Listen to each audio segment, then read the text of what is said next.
Felix Mishu spent 9 years of his life in prison for first-degree murder. Even if he had no motive or no direct evidence linking him to the crime scene, one witness was enough to sentence him to hell on earth. It took him 3 trials to finally regain freedom.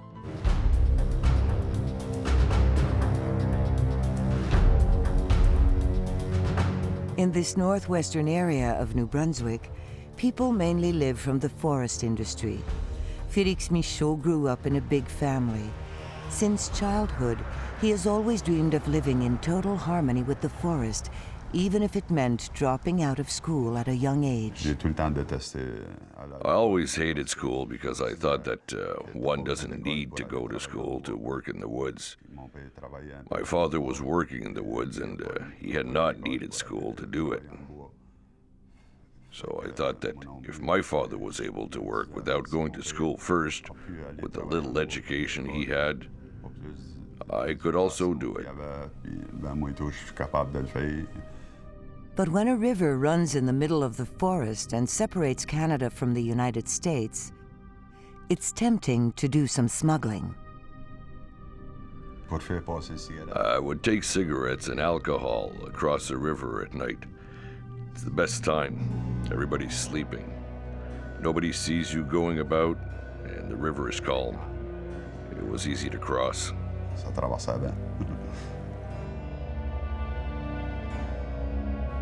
Okay, I may have been stealing from the government, but I was not stealing from anybody poorer than myself. I was hurting no one. It was like a hobby for me. Just crossing the river and coming back with a sack of tobacco without getting caught was fun. I didn't think I'd be caught.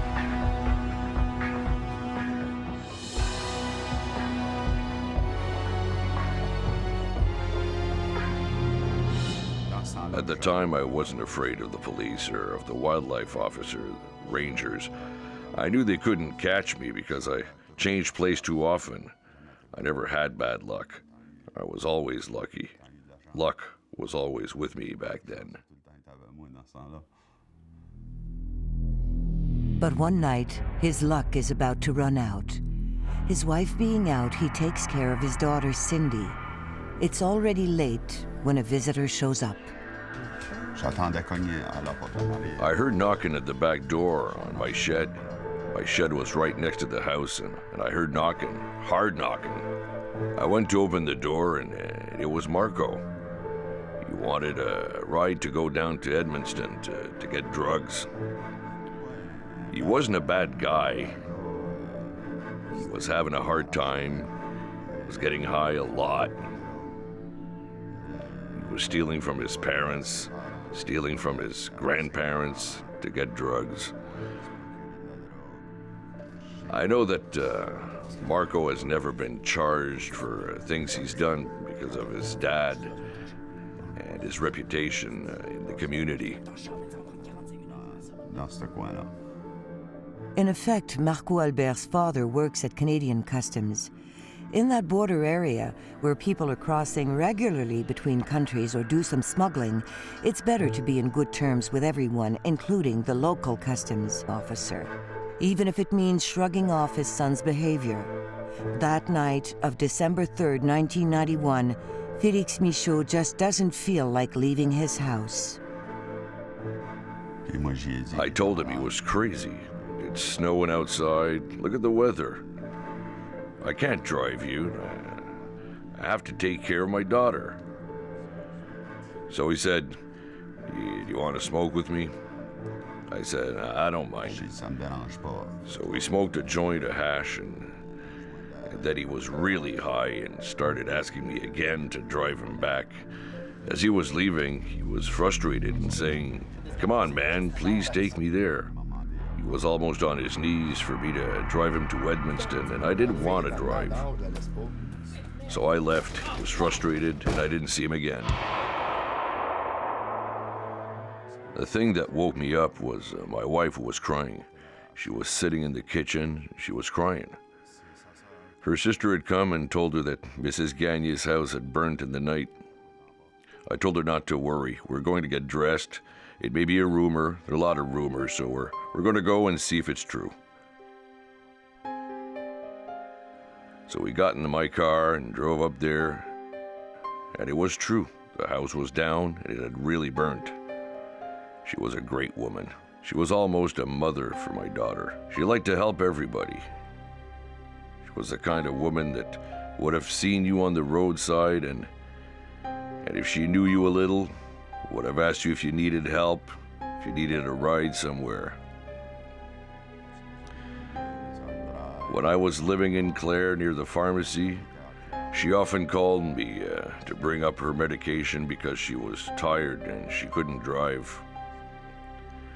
Mrs. Gagné wanted me to buy the house next to hers because she wanted to spoil my daughter.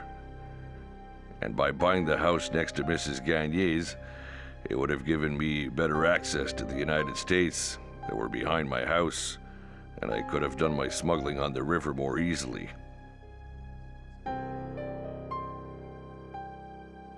The last time I saw Mrs. Gagné was during the fall, in October 1991. I'd gone hunting, and when I came back, we'd stopped by her place, me and Marco, because I wanted to have the address of the woman who owned the house next door. Marco didn't know Mrs. Gagné. He was looking everywhere. He was kind of nervous and was looking all around. I was at the table with Mrs. Gagné. She had a shoebox full of addresses, and I was looking through it. I was watching her from time to time. I looked at Marco, and he was looking at everything around him. Unfortunately, on that 4th of December 1991, Rose Gagné's house is only a pile of ashes. Everybody thought it was an accident. I never thought for a second that it could have been criminal.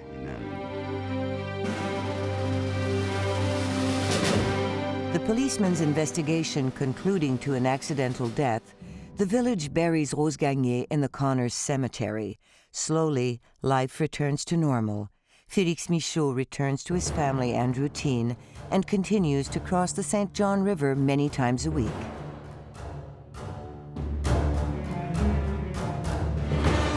I kept doing my smuggling until the month of May, when I started hearing that the police had reopened the investigation.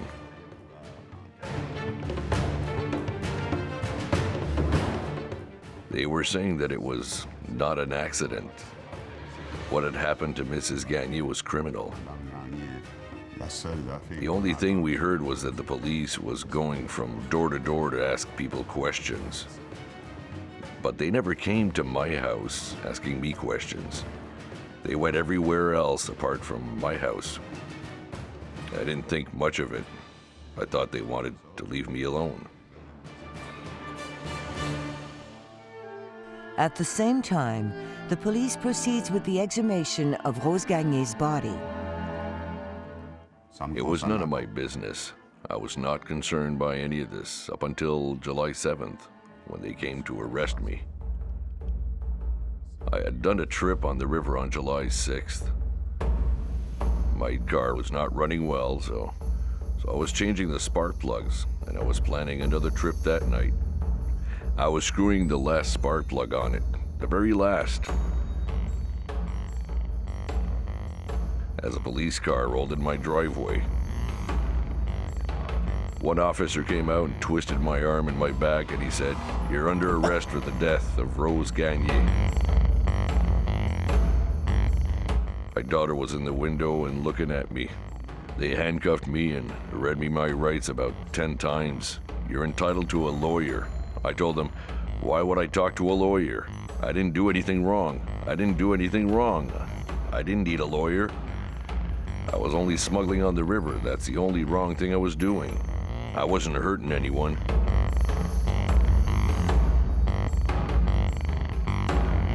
They charged me. I went in and never got out for 9 years. I think that's an interesting thing. This one piece will make 52 layers. Watch on mobile devices or the big screen, all for free. No subscription required. 7 months after Rose Gagné's death and the burning of her house that had been thought accidental, Felix Mishu was arrested on July 7th, 1991. When I got to Edmundston, they put me in the same cell as Marco.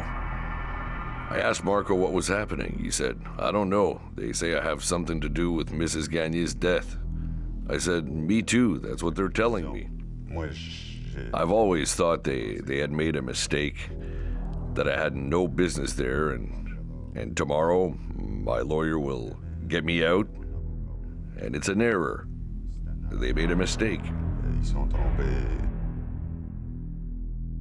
But the police do not agree. They don't seem to doubt that they have the culprit.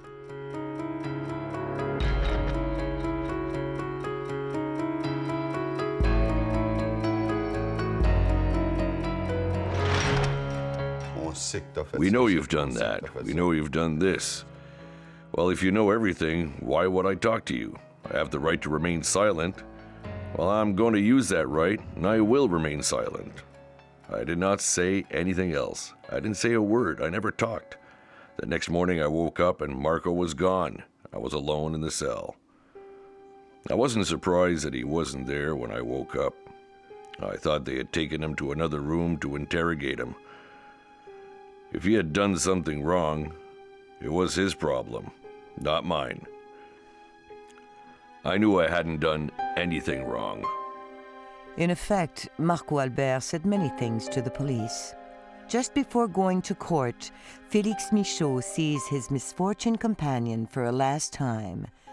He walked by my cell to go outside, and he stopped, and he apologized. "I'm sorry, man. I didn't want to do something like that to you, but I didn't want to go in by myself." That's what he told me.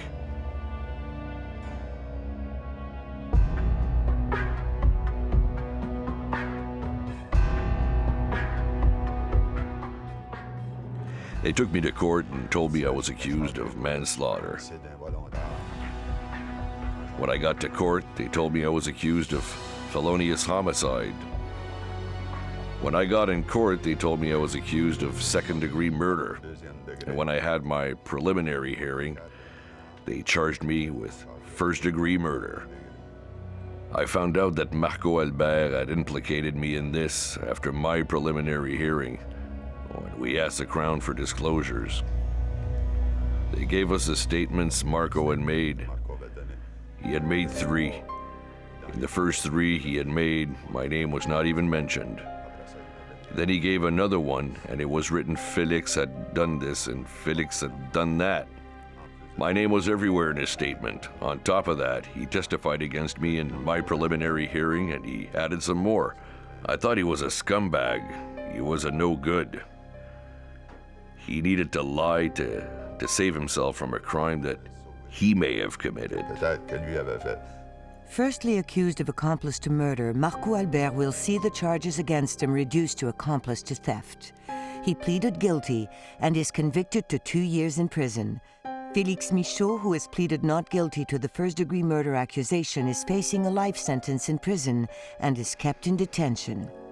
It was a 4-foot by 6-foot cage. I had 3 iron walls. The cage was 6 feet 2 inches high because my head was rubbing against the ceiling. The ceiling was also made of iron. The floor was iron. There was a grill in front of me with bars. My mattress pressed against the bars, and I'm 6'2". I spent 11.5 months in that kind of a cage. Felix Mishu gets a visit from his lawyer. He brought my wife along to convince me to accept the deals the Crown was offering. I told my wife I had done nothing wrong, and I wouldn't accept this. I would never plead guilty to that. She was crying because she would lose me for 25 years instead of 7. So I said, if they send me away for 25 years, go on with your life. If you're there when I come out, you're there. If you're not, you're not. I'll start somewhere else. I'll leave you alone. I'll live my life, and you'll live yours. That's how it ended between us. When I got to court, I asked the judge to dismiss my lawyer because he was not working for me. He was working against me. Robert McElwain and Patrick Murchison take over Felix Michaud's defense and ask Crown Prosecutor Jocelyne Moreau-Bérubé to transmit the proof. Then they discover that the RCMP opened the investigation on May 2nd, 1992, after a testimony from Luc Bonenfant, with whom Felix Michaud is not in good terms. I knew Luc Bonenfant. He was trying to pick up my wife when I wasn't there. I wanted to catch him. Luc Bonenfant asserts that Marco Albert told him that Rose Gagné's death was criminal and that Felix Michaud is involved. The police then decide to trap Marco Albert by placing a wire on Luc Bonenfant for the latter to repeat his story. However, the transcript and tapes are not transmitted to the defense. Rose Gagné's murder has shaken a whole region. For many people, the police has the culprit. It's just a number, but I'd say 95% of people are convinced the accused is already guilty. In their mind, that's it. No matter what evidence you have, he stays guilty.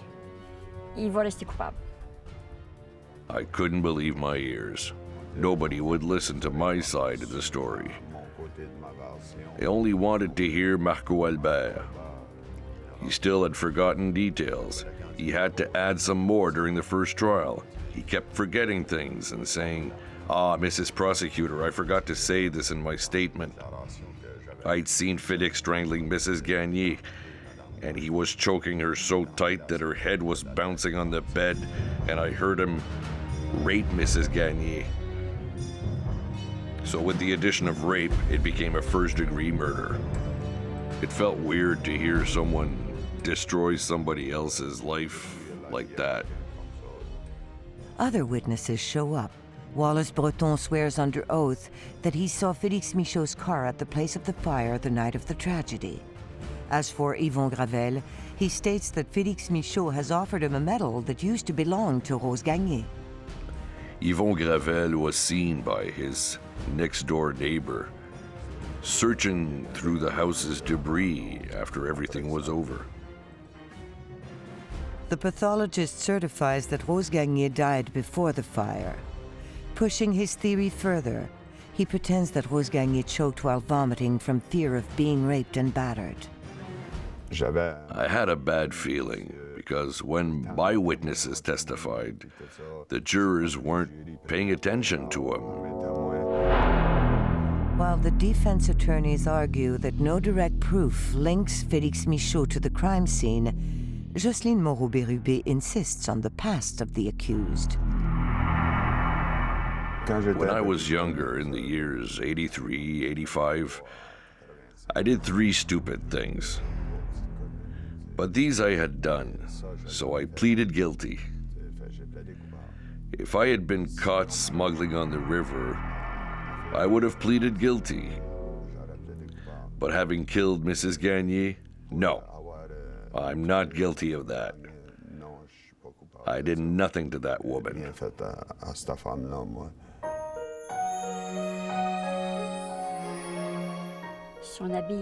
The way he was dressed in court, the way he held himself, tough, he looked like a hardened criminal. He was convicted before the trial was over. When the judge and the jurors entered and said I was guilty, it felt like everybody had left me.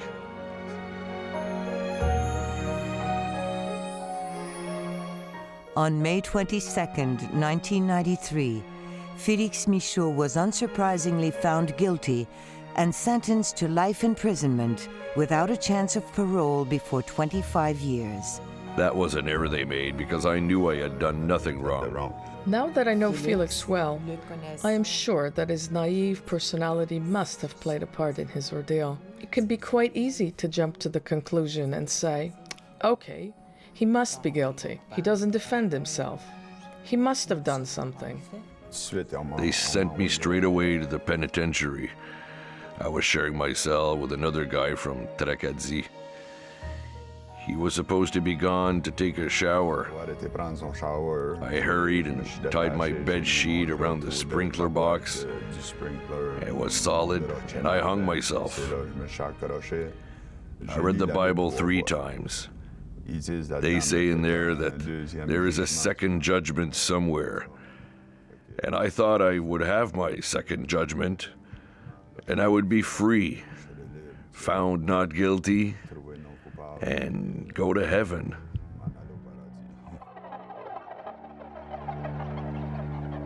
I hung myself. And he had forgotten something, shampoo or something. So when he came back in the cell, my feet were still hanging, and he helped me and got me off. While Felix Mishu comes back to life, he doesn't know yet that he will be entitled to a second judgment on Earth.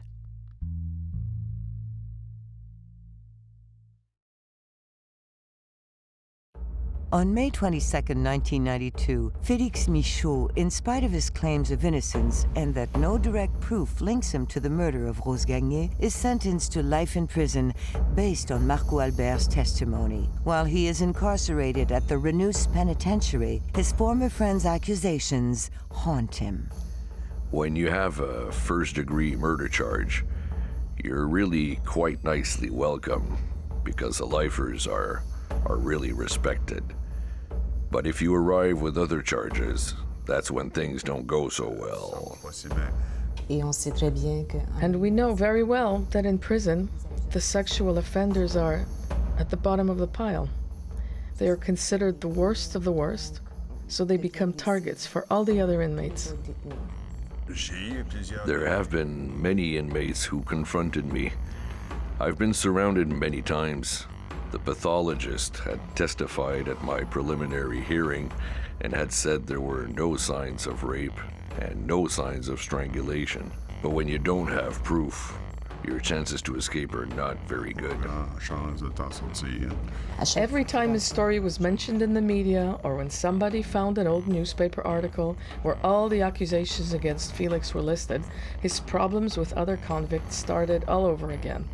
He had to prove himself, he had to defend himself against all these accusations just to protect himself, to survive.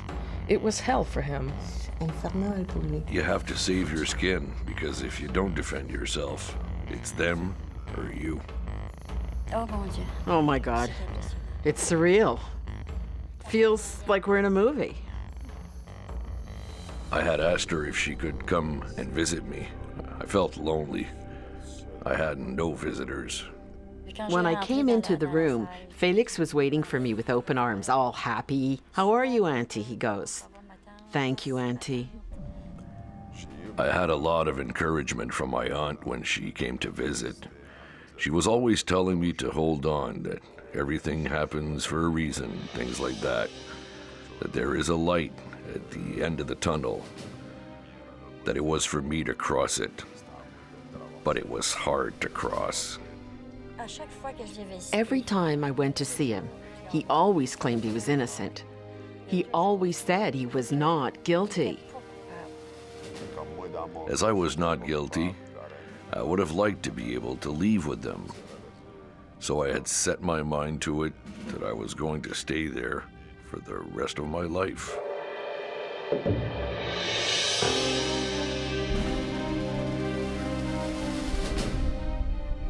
But after 4 years of imprisonment on June 20th, 1996, the Supreme Court requests a new trial after the appeal from Felix Mishu's lawyers. In their report, the judges have been very harsh towards Jocelyne Moreau-Bérubé. The Crown Prosecutor has shown a lack of professionalism and has derogated from her obligation to be just. She has used an inflammatory language and has deceived the jury by giving her personal opinion and by playing with emotions to influence it. It was the judge's duty to explain to the jury that Felix Mishu's guilt had to be clearly based on facts and not on impressions. Kim Jensen, who was leading the appeal procedure, asked Gilles Lemieux to take charge of Marco Albert's French interrogation. The meeting between the lawyer and Felix Mishu will be decisive. I always tell people that the first meeting has two purposes. Are you comfortable with me? And am I comfortable with you? The thing that hit me with Felix was how much he was open and how he was precise, clear, and unequivocal about his innocence. And the other thing that stuck with me and made me understand how much he wanted to prove his innocence is that I got out of prison with a feeling that something must be done, because I felt inside that an error had been made. He told me that he believed me and that he'd work on my case. No other lawyer had ever said he believed me. They said, "We're going to work for you, we're going to take your case." But they never told me they believed me. He told me, "I believe you. I believe what you told me. I'll work for free if need be. I'll get you out of here one day." Gilles Lemieux will work tirelessly to make good on his promise. Since the charges are based only on Marco Albert's testimony, he will labor at finding flaws in his various statements. The statements Marco has made to the RCMP, his successive statements, seem in my opinion to be clear attempts at getting out of trouble. He tried to use Felix, put all the blame on him to get out of it. There were many statements, one in particular, where he says that Felix was in the room with Mrs. Gagné and he saw him strangling her and that he was watching a religious program. I quickly imagined that the RCMP had looked at everything available about TV programming at Mrs. Gagné's that night. We also did it, and there were no programs of such a nature.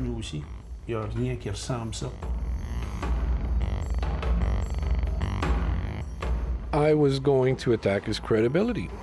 At that point, I was thinking that if I could do a reasonable cross-examination and raise some doubts in the minds of the jury, and because the jury had nothing to gain or lose from it, that they would hammer the last nail in the coffin. Gilles Lemieux has never been so right. While Felix Mishu, confident in his future, prepares for his trial in prison, he gets a phone call on August 17th, 1996.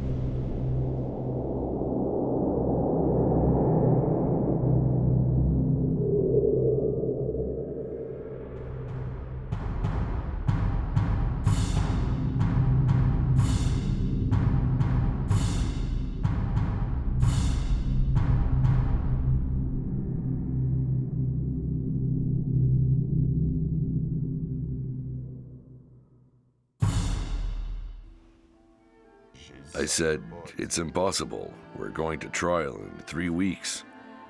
We have new witnesses." We wanted to question him against these witnesses. Reading the testimony was certainly necessary because he was no longer there to testify. He wasn't there, so we had to examine a piece of paper. You can't make a piece of paper talk.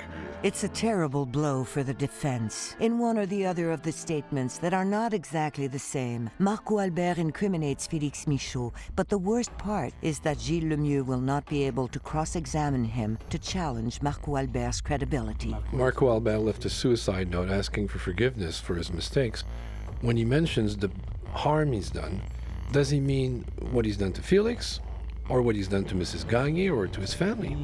While Judge Deschênes hears for the defense, 3 witnesses who have shared Marco Albert's cell and to whom he confided having committed perjury, Jean-Marie Bérubé, who has met Felix in prison, testifies for the Crown. In his statement, Marco Albert has murdered, but Felix Mishu has raped. Jean-Marie was in a cell and he wasn't liked in the other sections. He never had any money. He was borrowing from everybody, including me. He knew I always had tobacco, and he asked me for some, and I refused to give him any. So that's when he made a statement against me.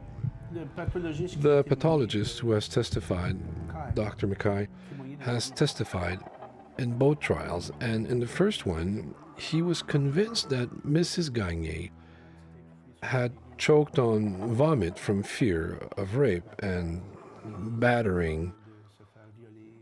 During the second trial, he completely rebutted the testimony, and he said that it was decomposed food. And the person who was certain to have seen Felix's vehicle was not so sure anymore.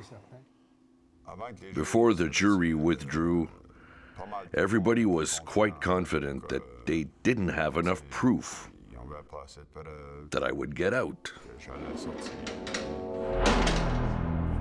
I was letting myself hope more and more that Felix would be released and he would be found not guilty, because I thought the average man would have reasonable doubt. They still took many hours. When I saw the jury come back, I was certain they would find him guilty because everybody kept their head low. Nobody was looking at Felix or me. When they gave me the verdict for the second trial, I'm going, but I'm going back inside. There's no justice. They don't see straight or what? I took him in my arms, and I told him, Felix, if you're guilty, just tell me. I won't condemn you. He looked straight into my eyes and said, Auntie, I wasn't even there. He had tears in his eyes. I wasn't even there, he said.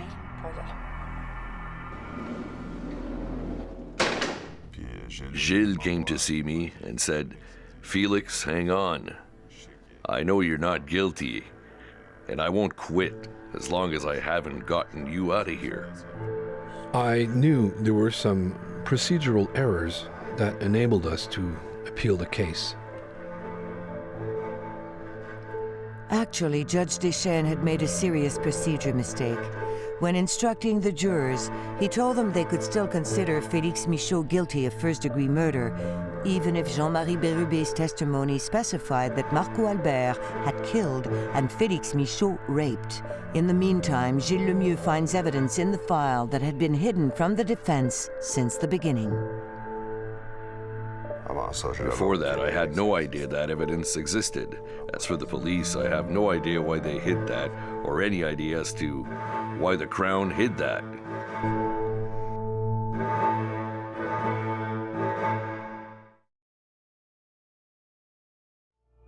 In February 2000, the New Brunswick Court of Appeal had ordered a new trial. Gilles Lemieux, in charge of Felix Michaud's defense, cannot understand how such a case can hold in such a thin file. I remember a conversation I had with Mr. Murchison, another lawyer, telling him there must be more than 350 pages of court documents and transcripts. There must be more, somewhere. So I asked the judge to order an account of what was in the court file. To my great wonder, my shock, my surprise, there were not 350 pages. There were 8,000 and more. There were boxes and boxes of new evidence, videos, audio. I didn't know that they had tapes about me. Neither at the first trial nor at the second trial was I aware they had tapes, they had worn body packs and wiretaps. I had no idea they existed. As we were looking at this new evidence, we were amazed by the sheer volume of information. As for the police, I don't know why they hid this.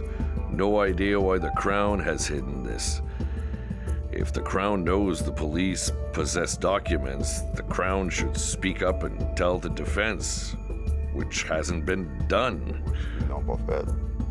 We will never know why Marco Albert's tapes, contradicting his statements, have finally been sent to the defense.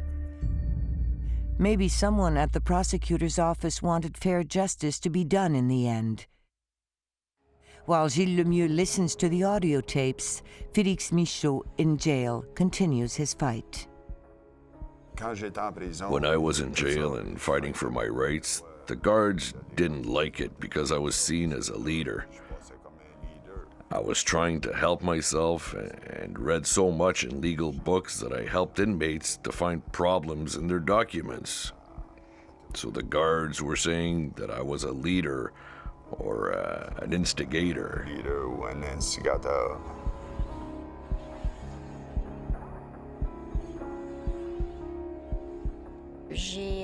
I finally managed to convince his father to come and visit him.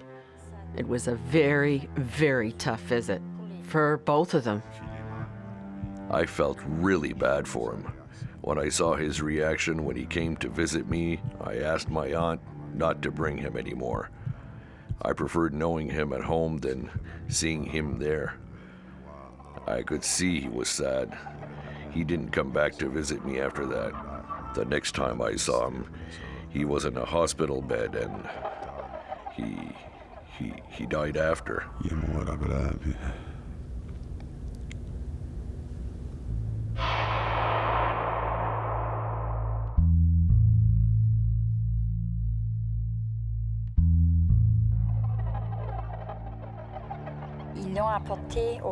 They brought him to the funeral, handcuffed, ankles chained.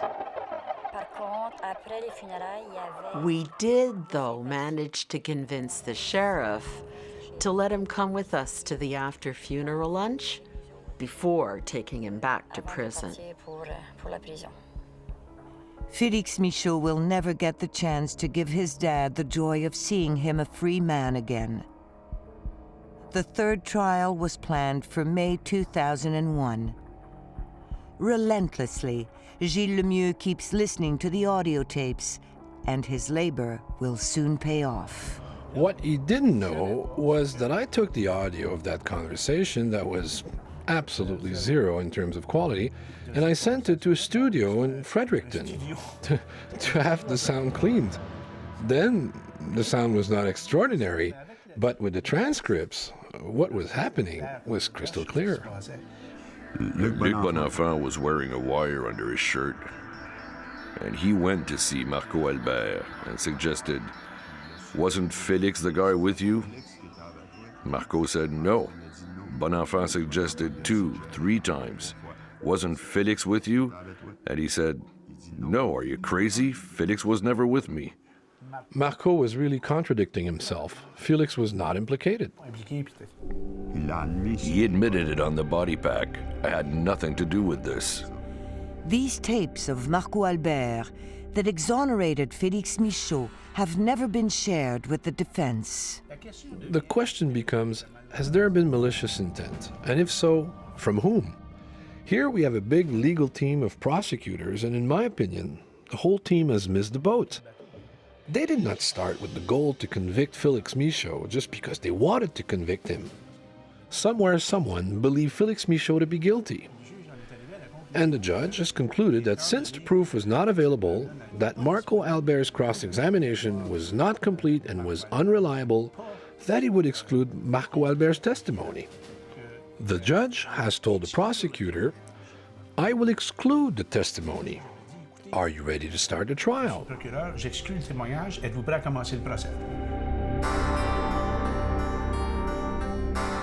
Obviously, the Crown prosecutor then got up and said, "Upon a request from the New Brunswick General Prosecutor, we want to stop the procedures." Which meant that after 9 years and a few days, a few months actually, Felix was free, as if he had never been charged.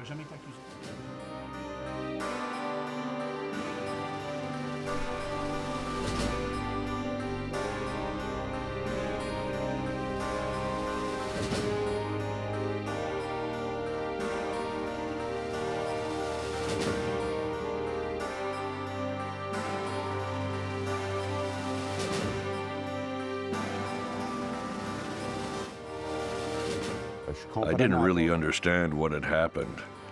Gilles told me, "You're coming with us. You're free." He just couldn't fathom that suddenly he could go outside, no handcuffs, no ankle chains, alone. When I got out, I went through the door, and I couldn't believe it. I thought it was like an escape. Felix Mishu, accompanied by Gilles Lemieux, Patrick Murchison, and his aunt Antonia, celebrated his release in a motel. The following morning, when the sun rose, I woke up my lawyers. I don't remember the time, but I know the sun was rising. It was a beautiful red sun. Something heavy jumped on my bed like a big weight. It was Felix. He wanted me to follow him, and I asked him where we were going, and he said, "The sun is rising." I said, "Yeah, so?" Gilles said jokingly, "You woke us up just to show us the rising sun?" I said, "Don't you think it's beautiful?" He said to me, "It's been 9.5 years since I saw the sunrise. Why don't you come and watch it with me?" It was pretty emotional.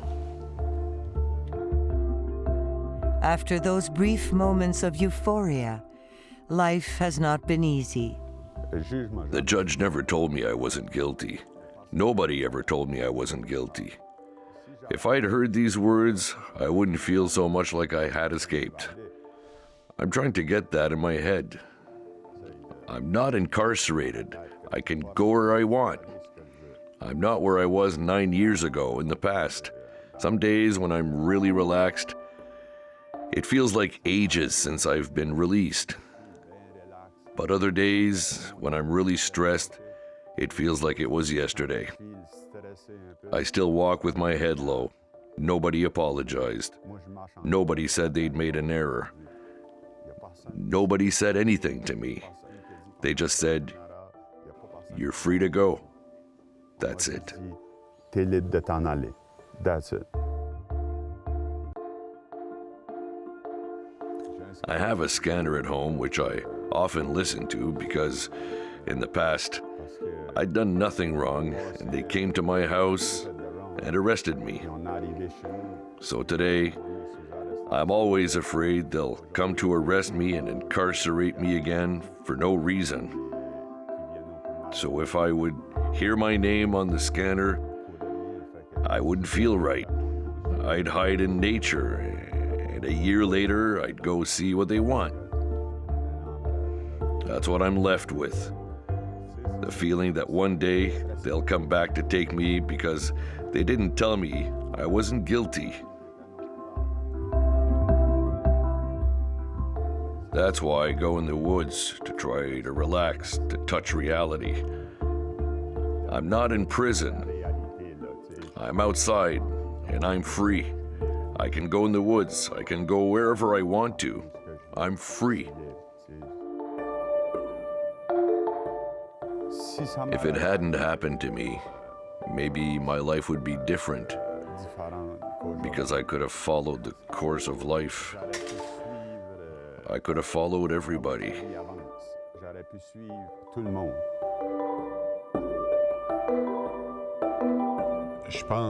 I often think about seeing my daughter again. I'd love to see her, and I always think about the day I'll see her again.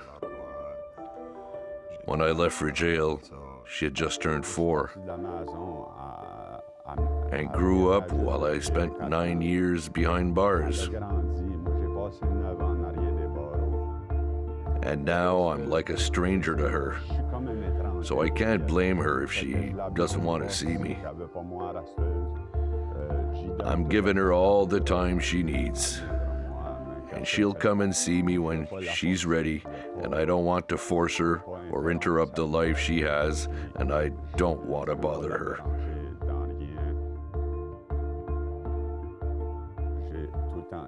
I always hope that one day she'll contact me and we'll be able to meet and be able to make up for the lost time, talk and do things together. I could become her father again, as I was before.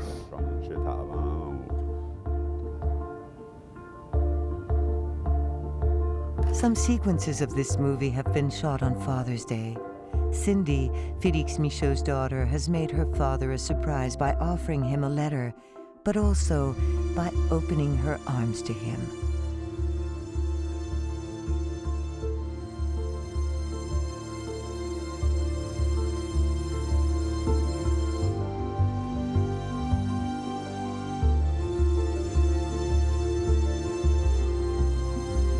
In 2001, Felix Mishu filed a civil lawsuit to seek compensation for the 9 years he has spent unjustly in jail.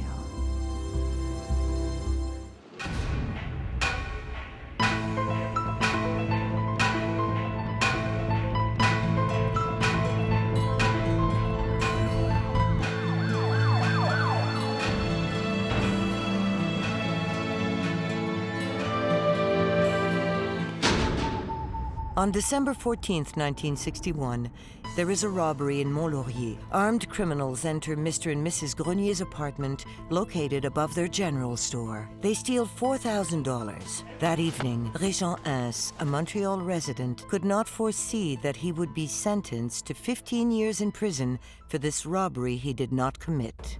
Rejean H's story is above all the story of a man who was in the wrong place at the wrong time. He was the victim of an imbroglio created by a police officer of the Mont-Laurier division of the Sûreté du Québec who wanted to protect his reputation, and Hugues Duval, the robbery instigator, his partner in a pyramid scam of chain letters. Nearly 50 years later, Rejean H, a man hurt by a destiny that was not supposed to be his, is still pursuing his quest for justice.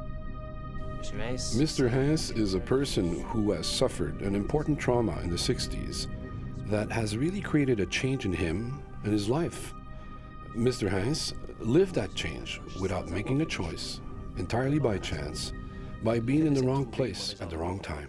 There's no need for a psychological evaluation of Mr. Hess to know that anybody would have tremendously suffered from such things. This is the type of thing that justifies our attempts to correct them as much as possible. Rejean H's story is one of a man who had a hard life. Since he's a Duplessis orphan, he's not had an easy life. He already had a difficult start in life. His mother chose his sister over him. At the time, his father deserts the army, leaves his wife and 2 children, leaving them without support or revenue.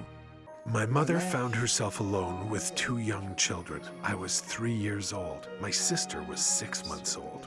His mother, unable to provide for both her children, entrusts the orphanage with Rejean. Some orphans were really orphans, well, from birth, but they had not experienced maternal love. That's what I had known. At 3 years old, when you lose that link, that holds you to life. It's a terrible, terrible shock. It was already unfair that he was at the orphanage, knowing he had a mother.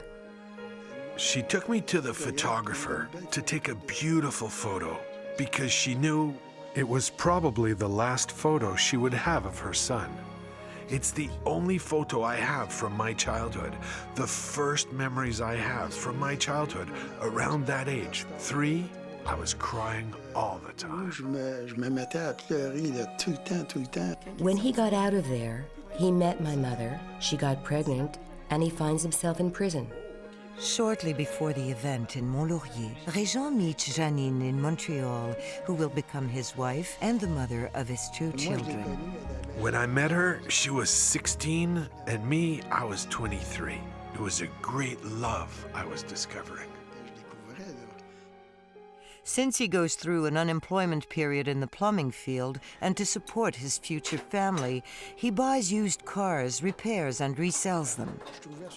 I found that easy, to buy a car, to refurbish it, and try to sell it with a profit. Salesmen, for them, if you could purchase 2 or 3 cars at the same time, old beaters that were at the end of the used car lot, they were happy. Winter coming, Rejean wants to finalize one of his 2 Cadillac sales. On December 4th, 1961, he sells a used Cadillac to Laurent Beausoleil, a sale that would change the course of his life. Laurent Beausoleil is one of the last cars I sold.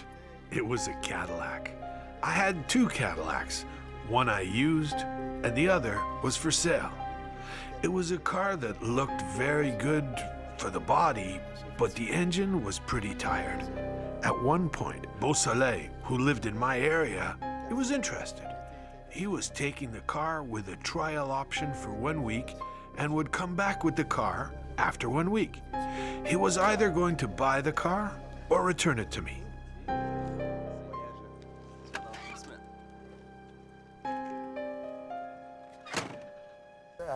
Barely a few days later, he drove up to Mont-Laurier, and the engine broke. He had to leave the car almost in Mont-Laurier, at the Lac des Écorces, which is approximately 10 kilometers from Mont-Laurier. After that, I was 2 weeks without a single word from him, because at the end of the week, when he was supposed to return the car to me, I didn't see him. I was unable to reach him. He came himself. When I found out that the car was in Mont-Laurier, alone, I was angry, because I could not have imagined that we would have gone so far with a car that was pretty tired. I didn't want to lose money with that car.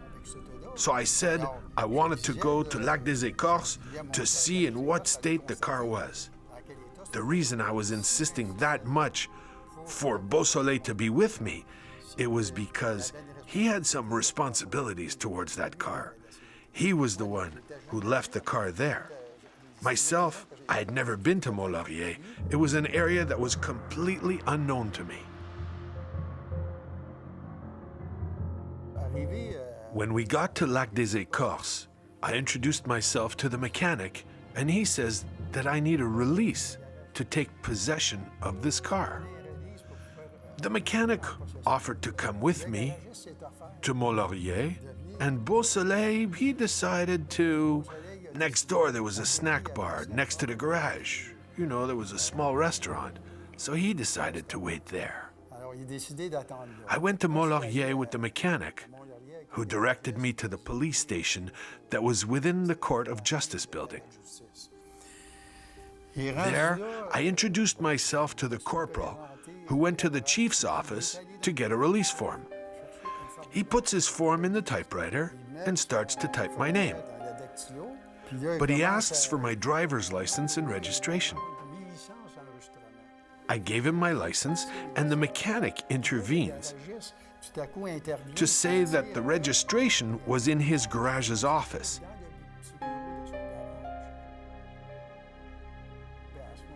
This is absolutely necessary to fill the form, the car registration. So he asks us to return to the garage to go and get the registration.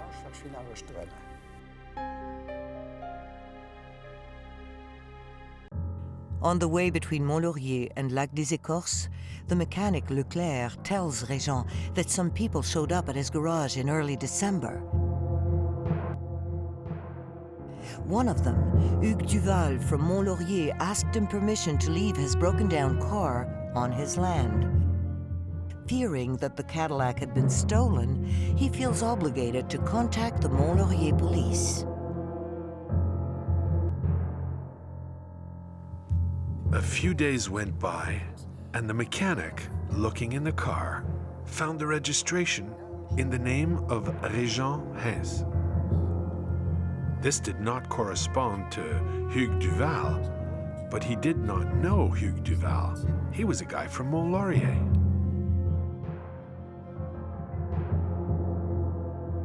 Three months before the robbery, Hugues Duval and Laurent Beausoleil are stopped by the police while they make a reconnaissance at the general store in view of performing the robbery.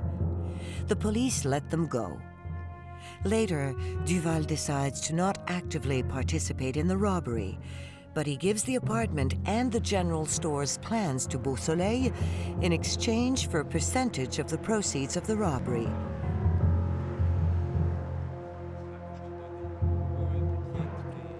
Moreover, Duval informs Beausoleil that Mr. Grenier's son wants to sell his towing truck, information that allowed Beausoleil to have Mr. Grenier open the door for him.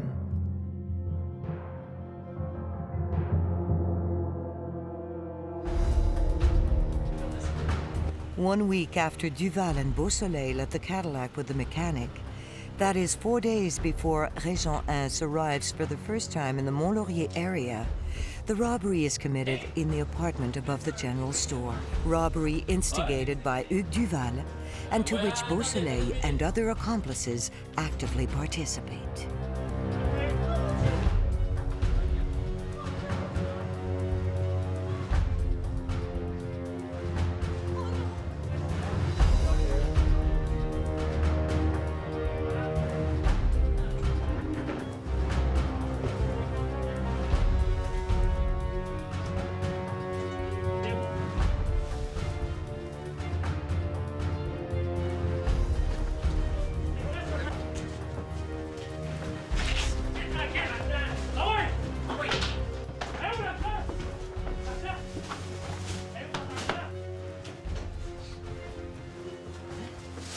Once the owners were controlled, the thieves, with the plan provided by Duval, looked for the money everywhere in the apartment.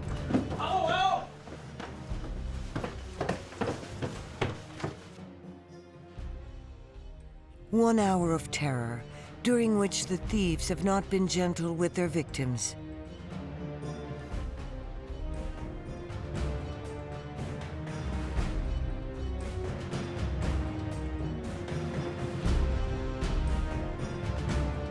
Following the thieves' departure, Mr. Grenier takes a few minutes to free himself from his bonds and calls the police right away.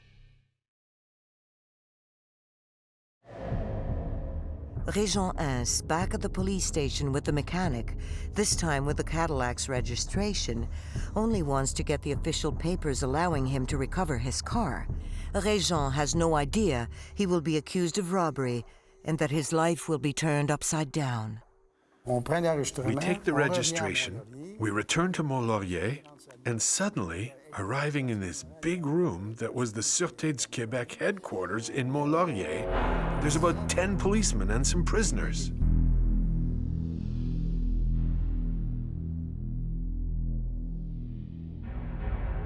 The chief addressed me, telling me, "You will place yourself in the center here." At first, I'm dumbstruck, and I think they want to identify prisoners. It was obvious. They were inmates. They were all dressed identically. That's all, he said. It was for me to take place in the lineup. He brings 2 people in, the 2 people that were in his office, and makes them sit on the 2 chairs that are there. A man and a woman, victims of an aggravated theft committed the previous week. The 2 people sitting and Monsieur Bourgeois, everybody stares right at me. At the last minute, the police chief takes a hat and comes right in front of me and tells me, "You're gonna put that hat on."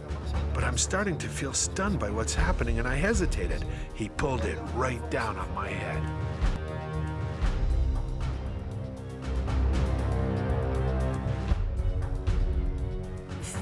I'm in no position to protest. I'm wondering what's happening. I'm like intimidated, humiliated, and I feel a little ashamed in front of all these eyes on me. After some time, Bourgeois makes us turn right. We turn like that. A complete turn on the right. Wait a little, a few seconds, and on the other side, again. Wait a few seconds, and face on. Then he asks us in turn to identify ourselves, and I think also there was a short sentence to repeat. Turn the light off and go upstairs. Turn the light off and go upstairs. Turn the light off and go upstairs. After that identification lineup, Bourgeois sends the inmates back to their cells and orders me to wait. sitting on a chair just in front of his office. He lets Mr. and Mrs. Grenier in his office.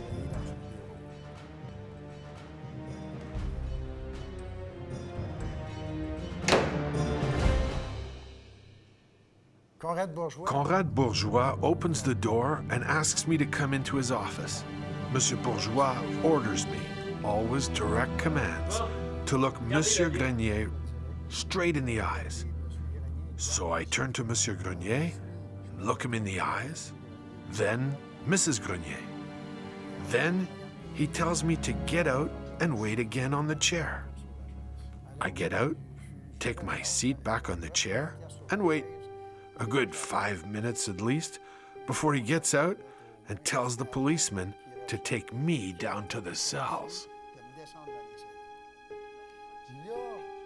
Then I want to intervene, and you don't understand anything, and 2 policemen get next to me and grab me by the arms, and that's how they took me down to the cells.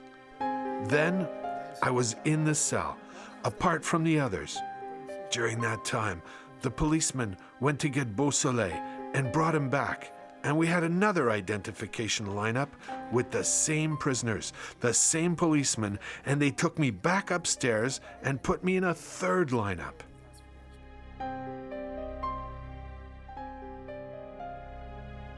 After that lineup, they take me downstairs again to that cell.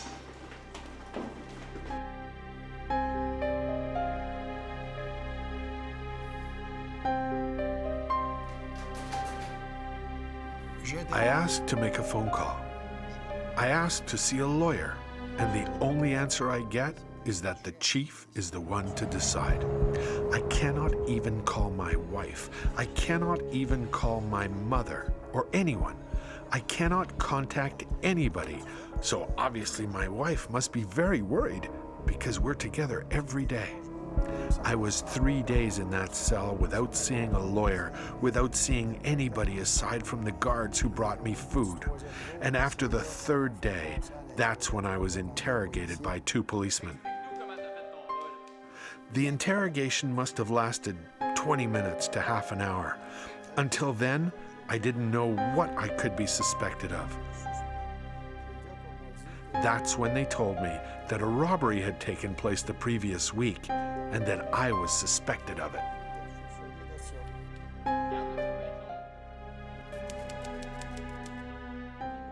While he's imprisoned in Mont-Laurier, trying to understand what is happening to him, Rejean gets important information from the other inmates about the robbery and the lineups.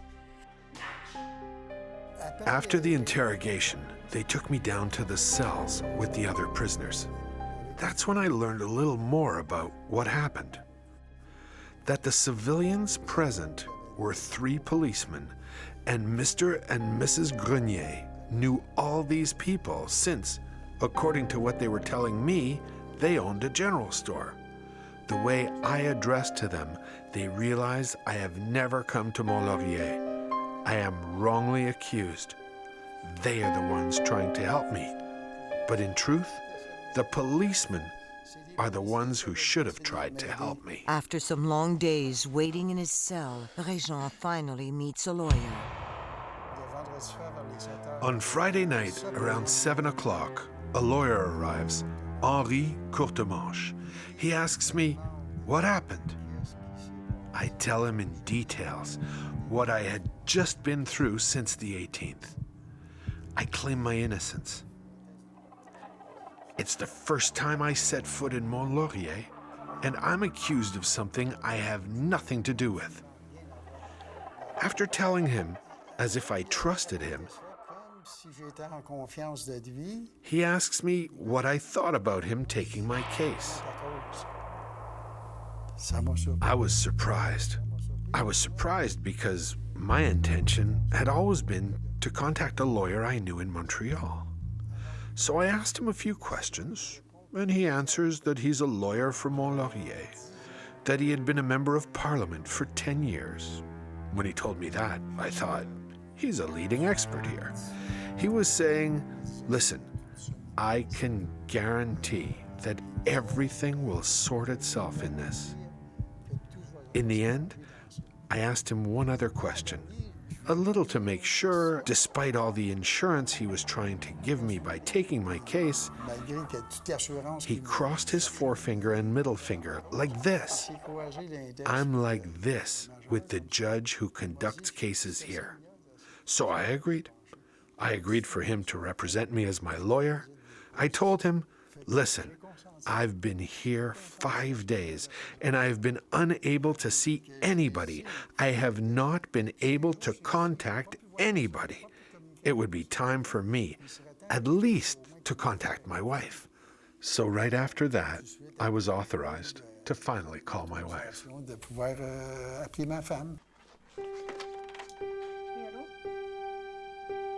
His 3 months pregnant wife is shocked. Her too. She must have been stunned at first, because there was a huge moment of silence. Incomprehensible, because I let her know, slowly, that I was accused of aggravated theft, committed the previous week, the 14th. I spent the Christmas season in jail. I got a $5,000 bail to be released, which my mother provided for me. So I got out. When I'm out, I'm trying to find people who obviously saw me that infamous day of December 14th. But then, we're after Christmas season. It's early January, so it's difficult to make people remember from places that you've frequented. I'm obviously looking for people for my alibi, whom I could presume would consent at the right time, if necessary, to testify. So I get in touch with people. I tell them what happened to me in Mont-Laurier, and I ask them if they would be able to testify for me in proof of alibi. What these people ask me is, why have you been accused? What happened? How can you have been accused of something that happened 200 kilometers from here?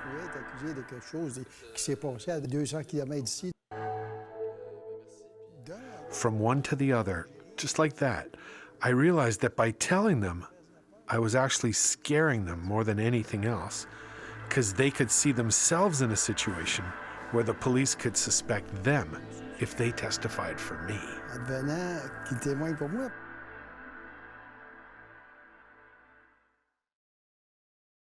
In 1961, Rejean H, wrongly accused of a robbery committed in Mont-Laurier while he was in Montreal, spends the whole holiday season in jail before being released on bail. His preliminary inquiry, later qualified in 1990 as rotten by the Quebec Police Commission, bore many anomalies. Only the robbery victims were interrogated. It took 2 years after his arrest for Rejean H to get before the judge. Many important witnesses, of which some of the theft perpetrators could have exonerated him, but none of them was asked to testify.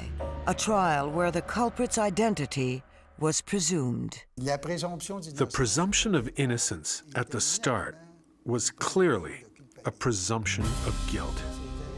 That was clear. The presumption of innocence never existed in my case. I was like a spectator who more or less observes what is happening. During the trial, obviously, we recount once again. Like in the preliminary hearing, what happened in that house and the theft, what the people did, okay. But me, how to make links? I was not even there. At the trial, some witnesses were assigned. For the Crown, there was Mr. and Mrs. Henriot Grenier. My witnesses are André Legault, Raymond Séguin, and Janine Hamelin, my wife, and myself. André Legault was one of my witnesses who had an important evidence to present in court. At that time, I had sold him a car. He had asked me to write a receipt, and I wrote that receipt, and he holds a proof of my presence in Montreal on December 14th, 1961. The alibi is not considered, and the lawyer does not manage to defend him. His lawyer was not really there. He was not present as he would have liked. Courtemanche, in there in court, did not really try to help me. At the trial, I was always expecting him to ask the appropriate questions to the witness Grenier about the police lineups. But they managed. This is also part of the conspiracy. Managed to absolutely find me guilty. Because all these people did not want to look bad. The witnesses assigned who were supposed to testify did not testify. I was accused, I was guilty. Since you are accused, you are identified, but in which circumstances? Come on. That is what he should have said during the trial, and they made sure this whole aspect would be ignored. A trial where the 3 illegal police lineups were never brought up, and where a policeman committed perjury, where authorities used evidence from Laurent Beausoleil's trial to accuse Rejean H, errors that led Rejean H to jail.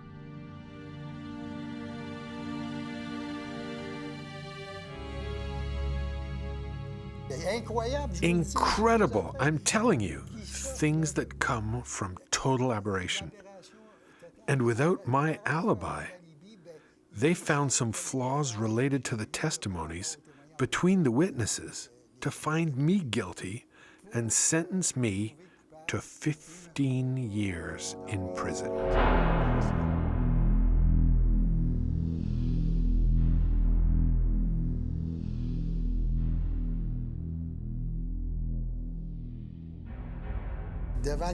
In court, when the judge sentenced me, all I could do was cry, because my life turned. At that moment, when I am wrongly accused of that, that's when I'm not the same man I was, and I have to bear a burden that does not belong to me. His trust in the state, in the authorities, whether it is the police, the legal system, the lawyers, his employer, anybody in position of authority, he used to trust at the time that the truth would be revealed and that his nightmare would end. But it hasn't been the case. The very next day, I was transferred, not to the penitentiary, but to Bordeaux. Because there's a law that existed that said that if you signed the agreement for the sentence you received, the guilt, you sign that form and you're immediately transferred to the Saint-Vincent-de-Paul penitentiary. Otherwise, you're 15 days in the hole at Bordeaux. Bordeaux was not easy at the time. So there I am in the hole at Bordeaux. Obviously, you don't want to sign that paper. A cell completely naked, lying on a spring, not even a mattress, one blanket.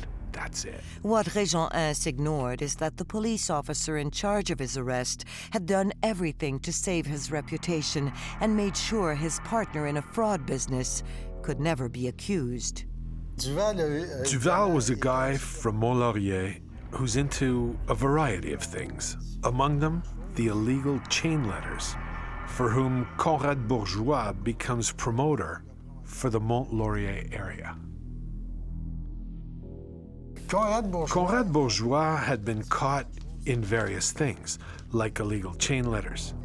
He had been reported by some citizens, of which Bruno Aubry, who was the chief of the municipal police, and has afterwards been put under investigation and was demoted from detective sergeant and was returned to the corporal rank. He had to rebuild his name afterwards. And Conrad Bourgeois, he used me as a scapegoat to rebuild his name.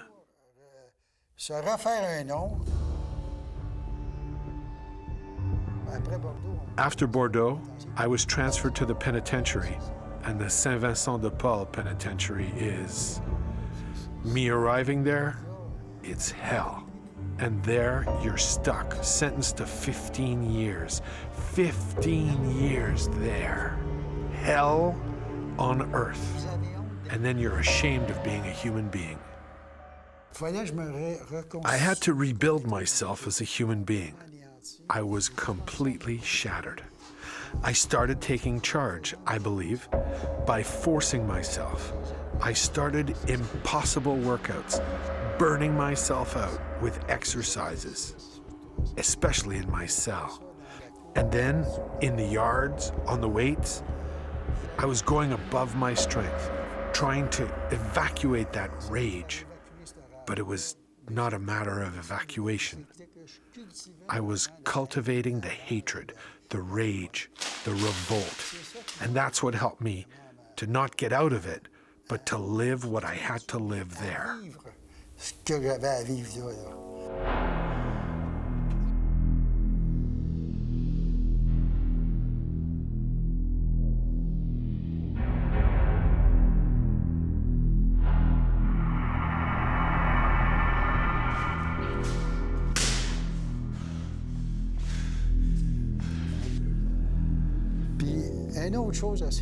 There was one other thing. I had such violent headaches. Now, I wasn't seeing a doctor anymore. And how to overcome that atrocity that I had to live. Oh, these headaches, they were unbearable. And they were not ordinary headaches. But do you know how I found relief? It was... Well, there were big stone walls. It was to hit my forehead hard enough on the walls so it would hurt more than the headaches. And then I had a slight relief.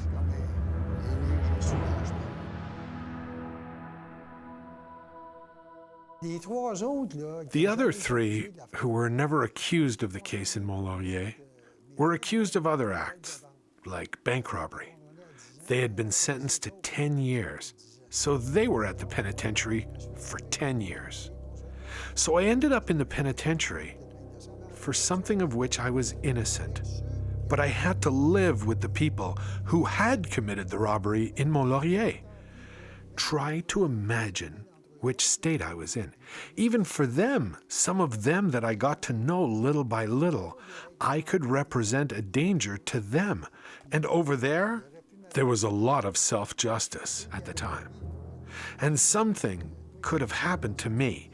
And the ones who had perpetrated the robbery, the ones who had not been accused of it, 2 out of 3 agreed to sign an affidavit saying they recognized being among the perpetrators of that robbery and that I, Rejean H, had nothing to do with it. It's obvious. You miss a lot, especially about the child. Affection you could have given or exchanged with that child and with your wife. During visits, we were talking through a glass. There was no contact possible. In 20 years of marriage, we have been the equivalent of 4 to 5 years together.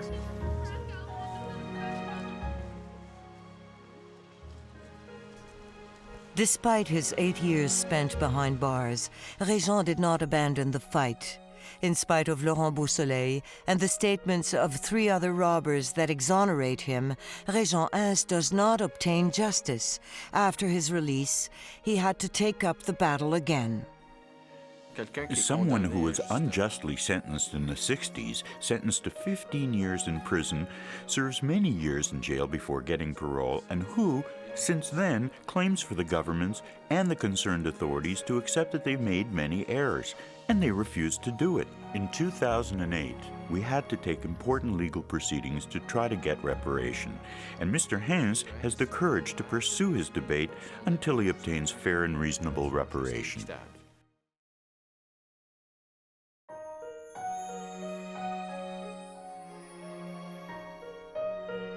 He doggedly tries to prove his innocence.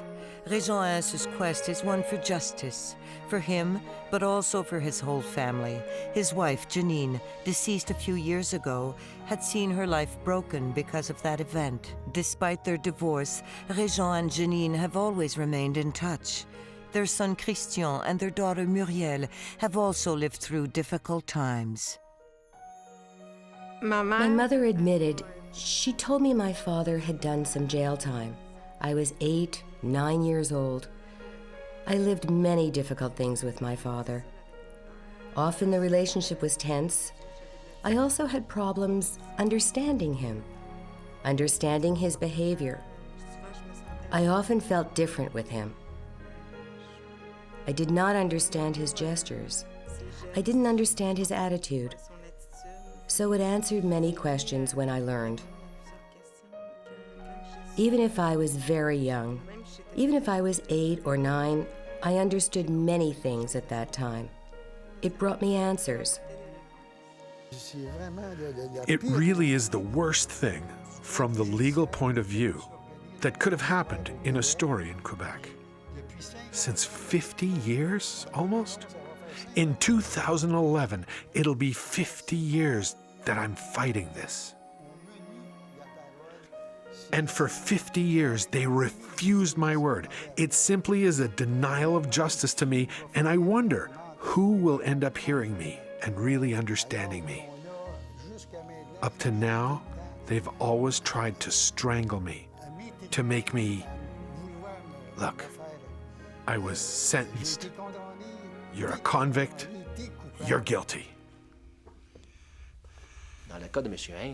In Mr. Hens's case, he suffered a broken life. Why? Because he was in the wrong place at the wrong time.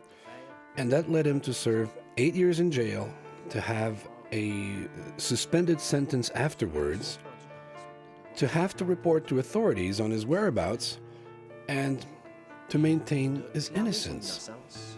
When he was in jail, he was an autonomous learner. He was there a long time, and he used his time to learn. He started reading the civil code, and he sort of became his own lawyer, taking charge and representing himself. He knows the detail of his file like the back of his hand. He has been living it since 1961. He lives it deeply. What touched me most about Monsieur Hens was to see how deeply scarred he really is, how much it has eaten away at him throughout his life. It overwhelms him. Also, his need for recognition. His need for his innocence to be recognized drives him constantly. He works at it actively. I think he'll only feel truly liberated from his internal prison the day he'll be officially and publicly vindicated. If you carefully read Mr. Hens's file, he wrote letters to the Minister of Justice. In chronological order, he started with Mr. Trudeau, then Mr. Turner, then to Mr. Chrétien, then to Mr. Crosby, and finally to Kim Campbell. Obviously, they're all people with the exception of Crosby who became Prime Minister, but who were Minister of Justice at the time. And he did the same in Quebec. He wrote to the Ministers of Public Security, Mr. Ryan, Gilles Rémillard, Sam Elkis, Pierre-Marc Johnson, and for 30 years, the federal and the provincial governments were passing the bucks to one another. We're not responsible, it's them, and conversely. It's part of the reason why Mr. Hens keeps fighting. Mr. Hens is persistent. When you shout at the top of your lungs for 30 years, I'm innocent, and when you bring the concrete evidence, such as sworn statements of people who took part in the crime, and who all say, except for one, each and every one says, Mr. Hens did not take part. He was not in it. How can authorities refuse to see the truth of what happened at the time? Despite his determination, nobody wants to hear him. But a letter from November 6, 1988, addressed to the Quebec Police Commission, would finally be taken seriously. That commission, after a long investigation, presents a factum finally highlighting the obvious errors made during Rejean H's trial and asks the Attorney General to interfere. He's been shouting at almost every minister, every authority since at least the 70s, and the Quebec Police Commission has supported his thesis and the inequity in 1990. At one point, I had been fighting and taking various steps for 30 years, and suddenly, whoop, a door opens. That's what it's like, the Quebec Police Commission. They submitted an excellent report to the Minister of Justice. Mr. Hess has worked thoroughly, dipping in the court files, in files from the Court of Session of Peace in 1961, in the files from the Court of Quebec, in the files from the Court of Appeal, files from the Supreme Court, and obviously the criminal files of the other people involved. And we have a stack of documents approximately half a meter thick. And just to absorb, to understand it all, it's an extraordinary job. The federal and provincial governments only passed each other the buck. That legal back and forth finally came to an end on January 21st, 1997, when the Supreme Court of Canada, to which the case has been referred, acquits Rejean H. Today, 10 years later, the government still refused to recognize Rejean H's innocence despite all the evidence and the confession of the perpetrators of the robbery. It's amazing how come the authorities, especially the Quebec ones, have not acknowledged the errors of the police units who investigated in the early 60s. Important errors, as you say, since they justified the acquittal he benefited from the Supreme Court of Canada in 1997. I was acquitted by the Supreme Court of Canada, but for the government, an acquittal is not an acknowledgement of innocence. And that's what I've always requested, that they acknowledge that I was innocent. Not only that I am innocent, but that I should never have been accused of such a crime. When his case went to the Supreme Court and he was acquitted, the image of my father was one of a man who did not smile. There was no joy. There was nothing in his face, because for him, it was not enough. That's not what he wanted. It's not an acknowledgement, it's just an acquittal. When we make a mistake, a huge one, the state should recognize it, because it's an equity and fairness matter. One of the additional reasons that should force to acknowledge these inequities when almost every other institution to which we addressed, such as the Quebec Court of Appeal, the Supreme Court, the Quebec Police Commission, who've acknowledged obvious errors, is to help these people deal with emotions that can only be negative. What Mr. Hess is looking for is acknowledgement by the authorities, by the Quebec Society, the Quebec Attorney General, the Canada Attorney General, the police authorities, that he is innocent. He wants to be exonerated. He does not want to be found not guilty because of a lack of evidence. He wants the authorities to acknowledge that there have been errors, that he was not present, that he did not take part, and that he truly is innocent. The stage we are at now is before the court, and we who just got the case a few months ago, in a case that's lived for many years and that is very complicated. Complicated because of the number of documents and the outdated procedures. We have to tell the court that we want to make other procedures, other examinations, and eventually, we hope, sooner than later, the court will set a trial date. And if we're unable to attain an amicable agreement that suits Mr. Hess, we will proceed as per the procedures. The bars of the mental prison in which he lives may have gotten further apart a little so that he may be able to get out once in a while. He's the one you should ask if he will be able to be entirely free. I'm doubtful. Having never lived that, we can only imagine the harm it may cause, but I'm under the impression, and I believe, that has to be validated with the other people who've been able to get, in the end, reparation or compensation for this harm, that it at least allows them to live with a certain inside peace that they haven't known since the harm was caused. It won't be complete, but it will certainly be better. Give better chances to live the last years with relative peace. I'm a commercial litigation lawyer. I mainly work for large companies, for banks, insurance companies. It's always nice to win a case for a client. People are happy. But when you work on a case for a person like Mr. Hens, there is an opportunity to put a smile on his face. And this is what I want. To see Mr. Hens' smile winning his case when his innocence will be acknowledged. This is the greatest reward I can hope for. He needs the recognition. He needs to be heard. It happened already 50 years ago in his life, and it's a subject that constantly comes back. His whole life revolves around this. It is the culminating point of his life. He did not let go. It's imprinted in him.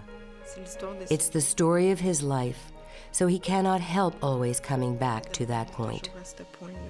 It's to have the competent authorities to finally, officially acknowledge that I was innocent, completely innocent from the theft of which I was wrongly accused. I should never, ever have been accused of such a thing.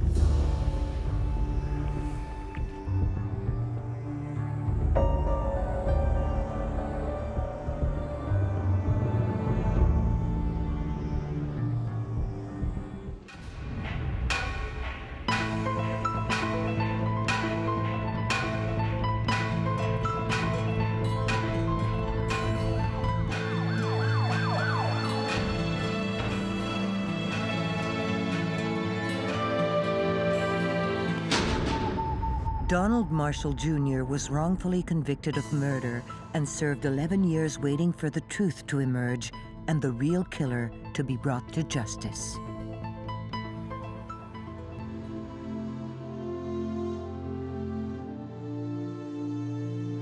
Donald Marshall Jr. is a Mi'kmaq Indian whose story is near legend. His is an epic tale of a man who would have been chief had a tragic encounter in a park not forced him into a seemingly endless battle for justice.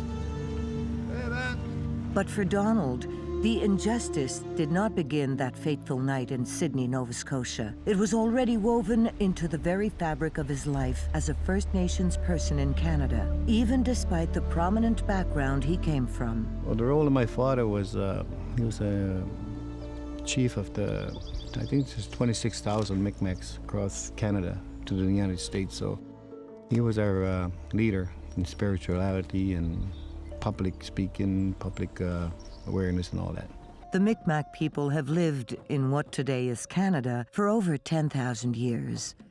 Theirs was a semi-nomadic life regulated by the cycle of the seasons. But all this would begin to change once they came into contact with the white foreigners that came from a land far away. In 1610, then Grand Chief Member II converted to Christianity as a sign of alliance and friendship, and his people would follow, the first North American Indians to do so. The affairs of the European settlers would increasingly affect the Mi'kmaq over time. By 1971, when Donald Marshall Jr. was 17, he and his family no longer roamed the land freely like their forefathers, but lived confined on a reserve named after Grand Chief Member II. This is our house here, the house we built. We built this out in 1971. So 2 months after, I think I got arrested for murder, and I didn't stay there too long, so. Donald Marshall Jr.'s father was a drywaller and had a good little business. One of the most respected natives in Cape Breton Island. And he worked. He was never lazy. He never drank. He worked. He got food and clothing for his work. He hardly got any money. And that's how we lived. My mother, same thing. She worked at the hospital. And that's back in late 60s. And that's when we natives started getting jobs. She was a cleaner at the hospital. But what are you going to do with a grade 3 education? That's what the nun told her at the hospital. Well, my mother told her that the school teacher told her you're only going to be a housemaid, and that's what she became. There's an old schoolhouse that built in, I think it was the 1900s or something like that. We were allowed to speak our language in school here. You know, you had to know how, because nobody else spoke English around here. And we were never allowed near the white people. That's the other part of life here. Donald, the oldest of 12, would leave school at 15 and start to work with his father. I was a working kid. Learn how to work, and that was basically what we had to do. Feeding your family, and living in the town of Sydney, being native, you're lucky you can eat, you know, and we had to provide our family for that. You pass your food around too, you know, and that's the other part. You appreciate our people, because a lot of people don't eat on the reserve. I don't think that the experience of First Nations people at Membertou would have been any different than many First Nations people throughout the country. They were economically marginalized. The residents of Membertou would not have been integrated into the Sydney establishment. They weren't in positions of authority, or there weren't any Mi'kmaq police officers, for example. The town of Sydney was very, very racist. Like, it wasn't even fair to walk down the streets down home. You get chased off, you get called names. The city police will arrest you for nothing when you're 14, 15 years old because you're native, walking down the streets. First thing they'll do, what are you doing off the reserve? You know, that was very, very, it's like being in jail. Junior, I think you couldn't push him around when he was a younger man. And he had chips on the shoulder like many Indians because of racism. We fight back. And I used to do the same thing when I was at his age. We grew up tough at the end, I guess, rough and tough. At the time, the people of Membertou lived under the harsh scrutiny of the police, and Donald and his gang of friends did not go unnoticed by the man who would eventually become Chief of Police, then Sergeant of Detectives, John McIntyre. He'd have his goons come right in, pick up all the drunks, people that owed fines, people that hang around town. You weren't allowed around town. You just have a field day, dragged you right out of the house. I remember him when I was a kid. He never liked the Aboriginals. Every chance he got all Junior and his friends somehow. Donald had already spent some time in jail. Small stuff, drinking. We got a chance for destroying property one time. We bent a pole. There's an incident where the father of John McIntyre's headstone got knocked down. And after that, he was after the boys from Membertou. It wasn't just Donald, he was after all of them. Tom, Christmas, Artie. That was Junior's best friend. Just a few years ago, Artie took a stroke. Even Artie did time. Oh, yes. Yeah, stupid charges too, Artie. Yes. He was the leader of the gang. He was the boss. Whatever Artie said, they did. He was a couple of years older than their boys. We used to get chased all through with Artie, eh? Yeah. Chased every time we come around. Oh, eh? yes. Either by cops or carload of white guys coming chasing us, right? There was no law on this reserve for any white man here, you know? We call them squaw hunters. They're all drinking, you know, in them days you can do anything practically. So we put the rocks to them. That's the only way we dealt with them.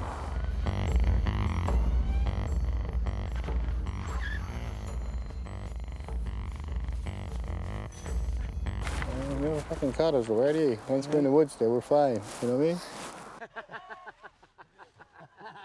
There was a bravado to how Donald and his friends dealt with the reality of their lives, emboldened by the natural innocence of youth. And it was in that spirit that Donald began his evening on May 28, 1971. I got $20 off my father. I thought we were just gonna have a good night. Junior and I met downtown, and girls and drink. Mooch. Mooch. Yeah. I was going to the dance. Yes, Yeah. Jan. I didn't make it there, right? Yeah. I drifted away from my friends and just changed my whole life right there. This is where the dance hall used to be, right here. It's all housing units now. So it wasn't too far from the park where I was going. I was only about 5 minutes away. As Donald walked through Wentworth Park in downtown Sydney on his way to a dance, he ran into an acquaintance, 17-year-old Sandy Seal, an athletic young man from an upstanding black family. When they built their new home, my father and I did the drywall there. I met him occasionally down home where other people hung out. I asked Sandy where he came from. He came from the dance. He said it was sold out. He was on his way home. And these other guys came by and asked us for a cigarette. Roy Ebsery, a former ship's cook who claimed he was a celebrated war hero, and Jimmy McNeil, an unemployed laborer, were an odd pair. But it was Ebsery, a visibly eccentric fellow, who initiated the contact. What his intentions were, I don't know. He said he had a bottle of rum at home, and he wanted us to go there and drink. Come on back, I got some rum. We told him no. Come on, no. And he walked away, and he turned around, and he came back. Hey, you! Hey! Fuck! He knifed the guy, just like that. I got stabbed in the arm. He went for my stomach, and I blocked his knife. Junior ran to get help, by which time, McNeil and Ebsery had left the scene. It's an urban park, and so it wouldn't be hard for someone to disappear from the park and go off into a house nearby, if you see what I'm saying. I started from there, I ran all the way up to this way, and this is where I met Maynard Chant right here. 14-year-old Maynard Chant had not witnessed the stabbing, but would change his story in the days to come. I said, I need some help, I got stabbed. I said, my friend's down the road too, he got stabbed. We decided to run all the way down here. Then we finally met a car just across this greenhouse here, and they picked me up here. By the time Donald and help reached Sandy back at the park, the young man was in bad shape. It was very hard to see something like that. Somebody dying. Can't do nothing about it. The last thing I remember was him laying in the emergency room at the hospital when I went in the hospital, when they brought me in. Sometimes you wonder, what kind of life he would live today. On May 28, when he died, on May 29th, it's my father's birthday too, so I really keep a visual on it, It's important, to keep that way, because it keeps you in mind what really happened. You can't really avoid something like that. The only thing he could do was help the police find the killer and his associate. I tried to look for him, but cops kept picking me up, telling me they'll do their own investigation. If I had kept looking, I would have done a better job. Every time I tried to find this guy, they kind of put me in a police car, take me down to the police station. Junior did give a description of these two men to the police right away. Obviously, they didn't locate the two individuals. They made some effort to dredge Wentworth Park Pond to see if perhaps a knife had been thrown in there, but they didn't find anything. Early in the investigation, the police were already following other leads that had nothing to do with the two men that Donald had described. Hours after the stabbing, they had tracked Artie Paul down. What'd they do there? They try to beat you up or just question you or what? I didn't know. What they wanted, eh? Yeah.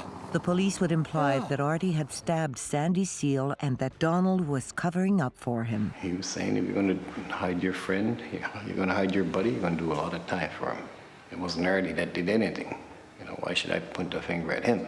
These cops and that other guy, they all knew what they were doing. The police provided a lineup, but that was a setup. They had some other guy that was doing life bit, just got out, Mickey Flynn, and they almost looked alike. If I had a pointer to Mickey Flynn, he had an alibi.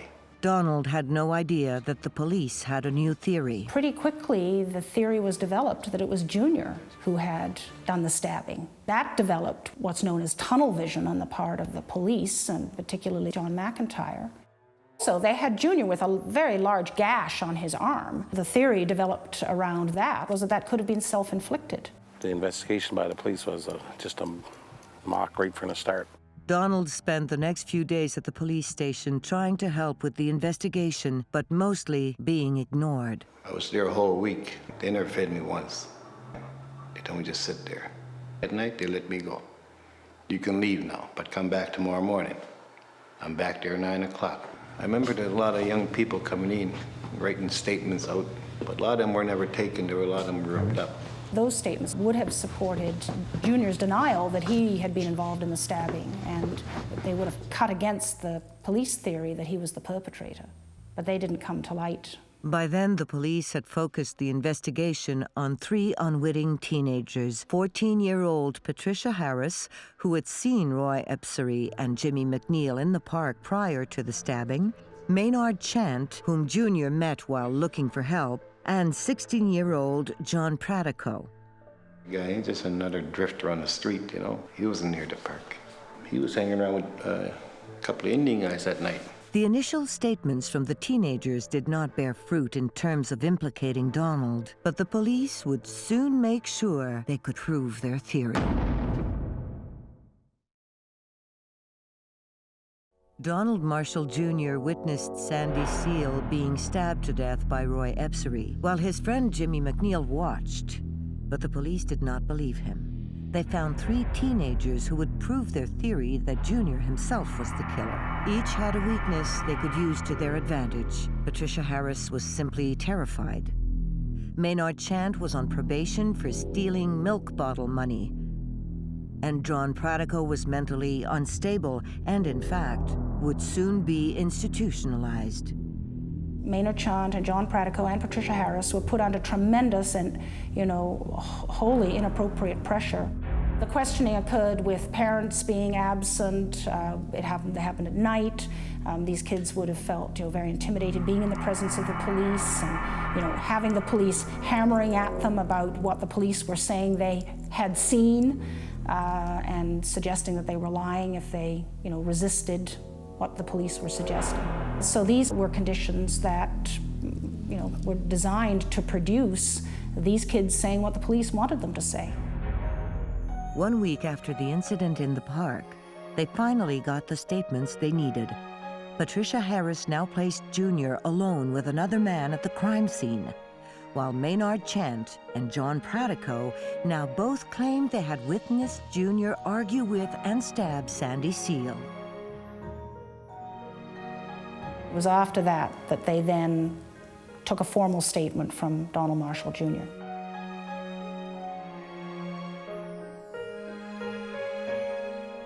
I don't understand too much English at that time. I didn't know what to do. Just tell you sign your name, and that's all you do, sign your name. Back in Member 2, during the whole week since the stabbing, Donald's family had been living in fear. We're getting phone calls that my mother's getting threatened. Get out of the reserve, they're gonna kill you because you killed somebody here. They put a roadblock up there, cops and that, so nobody can get in. Well, on that 7th day, McIntyre told my family that you guys should leave the reserve. And we left at the end. That's the day I got arrested. My mother moved us to Waikagama, where she's originally from. There was an RCMP and a detective car, city police car following me. When we got there, he asked me if I was running. I said, running? And you told me to leave. He said, you're under arrest for murder. That's what he told me. My father was there when he told me. And he asked me if I did it, and I told him no. Dad, I had nothing to do with it. I told him get in the car. He said, don't give him a hard time. I said, okay. My mother, right from there, my mother said, he's telling the truth. That's all I remember, her looking out the window, and that was it. I was gone. The trial started in November of 1971. I didn't have too far to go. This is the courthouse I went to, so I didn't have to go from the park to the courthouse, The Union of Nova Scotia Indians and maybe the Department of Indian Affairs both contributed to lawyers being hired on Junior's behalf. The whole place was pretty packed here. I remember all the school kids were there. It would have been a shocking event in the community to have had this brutal murder of a young man and to have another young man on trial for that murder. And, you know, the racial element. The tension was there. I'd had security around me. I heard that the black people were coming, and the rumor spreads out like fire. My father went. My mother wouldn't go. And, it's very hard on my mother. The Crown based their case on eyewitness evidence. They didn't have any forensic evidence. They didn't have a murder weapon. They certainly didn't have a confession. Their case was the lying eyewitnesses. Patricia Harris had gone to a lawyer shortly after signing her false statement. She was told to tell the truth at trial, but in court, intimidated by the Crown prosecutor and Detective McIntyre, she lost her nerve. The central piece to the defense case was the attack on the eyewitnesses, but what was critically missing from their ability to effectively challenge the eyewitnesses was the fact that the defense lawyers didn't have the inconsistent statements that these witnesses had given originally. I knew I was going away, just the way things were going. That police chief was beside me all the time. He hung on to me in that courthouse. I didn't have a chance in hell. Maynard Chant, who claimed he was coming from church the night of the stabbing, managed to present his false testimony without fail. You know, I never heard of Sunday school on Friday night in Sydney in my life. Who the hell wants to go to Sunday school at midnight in Sydney? That's full of crap, you know what I mean, in my mind. But when it was time for John Pratico to testify, things did not proceed according to plan. At some point outside the courtroom, Pratico did come forward and say that, in fact, he hadn't told the truth. Pratico told my father that the cops told him what to say. He wanted to tell the courts that he was lying. Well, McIntyre and them called her for a recess. The result of that was that a number of people were brought together. There was a meeting with Pratico. Then he was pretty good with his story after that. My father was almost charged for threatening a witness. They said he threatened Pratico. That's why Pratico said he won't testify. The judge would not permit the defense counsel to conduct a thorough cross-examination of Pratico to bring out what had happened outside the courtroom. So the jury never got to hear that Pratico was now recanting his false evidence. They put Donald Marshall Jr. on the stand to testify in his own behalf to say that he had not stabbed Sandy Seal, that in fact he had been a victim of the stabbing himself. But nobody believed me. They said I stabbed myself. Nothing was going my way, you know. I could have brought out the killer and they still wouldn't have believed me. Donald Marshall couldn't have presented very well to the jury. He looked down, he didn't maintain eye contact. I mean, some of these are culturally conditioned factors. He kept having to be asked to speak up because he was speaking too low. Every time I tried to tell them the truth, the prosecutor would bring out the statement. Well, this one said that, this one, well, you know, I could hardly speak English myself. He put me in a spot I couldn't even talk, you know, that I was already convicted. After 3 days of testimony, the jury was sent out to deliberate. The jury was only out, I think, about 4 hours when they came back with a verdict that he was guilty of second-degree murder and he was sentenced to life imprisonment.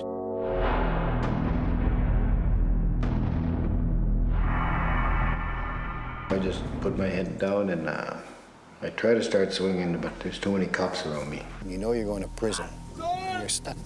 You know, your childhood, whatever you remember, is gone. And it's a nightmare. And they dragged me right out the back door, and that's all I remember. 10 days after Donald Marshall Jr. was convicted, Jimmy McNeil went to the police. He told the Sydney police that he had been present when Sandy Seal had been stabbed and that Ebsary had stabbed Sandy Seal, not Donald Marshall. Jim McNeil was just as innocent as anybody else. He was just as surprised as anybody else, I think, when he knifed that guy. It's a shock, man. Anybody's seen people get knifed, but it's not a fun thing. I don't think Jim McNeil was the same after that. The police polygraphed Jimmy McNeil. They then brought Roy Ebsary in.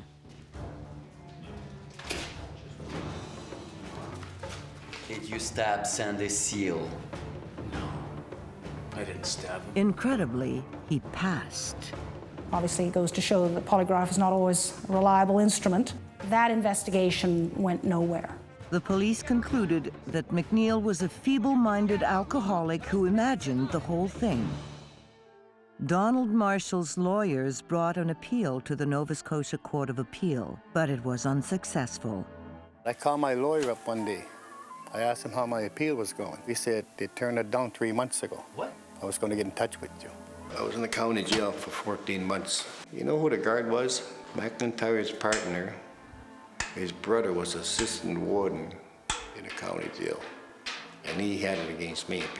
And at one time I spent 5 days in the dark room, and the other time I spent 7 days in a bird cage, piece of metal, and I was there for a week. Despite the bias against him, the time Donald spent in county jail in Sydney had one advantage. He could see his family often. But 1 year into his sentence, that consolation would be snatched away. We're doing an inspection one day, and these big guys came in from Halifax, and we had to stand up by the doors, and they asked me how much time I was doing. I said, I'm doing life. I said, doing life? How long have you been here? I had 14 months. He said, you should have been gone a long time ago. I got transferred next morning, right to Dorchester. How scary. One of the guards that took me down, we went through doors. I was talking to him, and I turned around. He wasn't there. He must have took off on me at the front, the first door. I don't remember, but that's the last thing I remember. The 2 doors I went through. The rest of it is history, just bars. In 1972, at the age of 18, Donald Marshall Jr. was essentially buried alive in one of Canada's oldest maximum security penitentiaries for a murder he did not commit, and the experience was terrifying. I can tell you things you wouldn't even believe what I've seen. See anybody get beat up or piped or knifed or anything, you know. I see many dead done. To watch and see people get killed, whatever it's a guard or whatever, he talked about that. And sometimes he says you couldn't do anything about it, you just stood and watched, wait for it to be finished. I see a lot of ghosts in there. All the guys I had time with, you know, they're all still there in my mind, you know, and where they sit, what they do. And he told us one time the safest time in there is when you're locked up in the cell. You're most comfortable, your guard is down, you don't have to be up. While Donald did his best to survive his unjust fate on the inside, his family carried their own burden on the outside. After Junior's conviction, we are all convicted as individuals, children. Some children were allowed to play with us. It was just, had a big effect on all of us. My parents went through a lot. My father, his company went down. He lost a lot of business through Sydney. And with the Grand Chief position at that time, there was no pay. He had to pay his own ways to funerals, meetings. I'm always struck by how Donald Marshall Sr. was able to carry on his role as Grand Chief of Mi'kmaq while his son was in prison, knowing that he didn't do what he was being charged with, and not being able to find any way to change all of that. He told me how almost every day he would end up somewhere downtown in Sydney, listening, watching people, trying to find that person that Junior had described and never finding that person. The other thing that bothered him was every Sunday when he went to church seeing the police chief, Mr. McIntyre, conducting the church collection on Sunday, and being the upstanding member of the community and the church. And he said, no one will ever know what kind of feelings went through me every Sunday.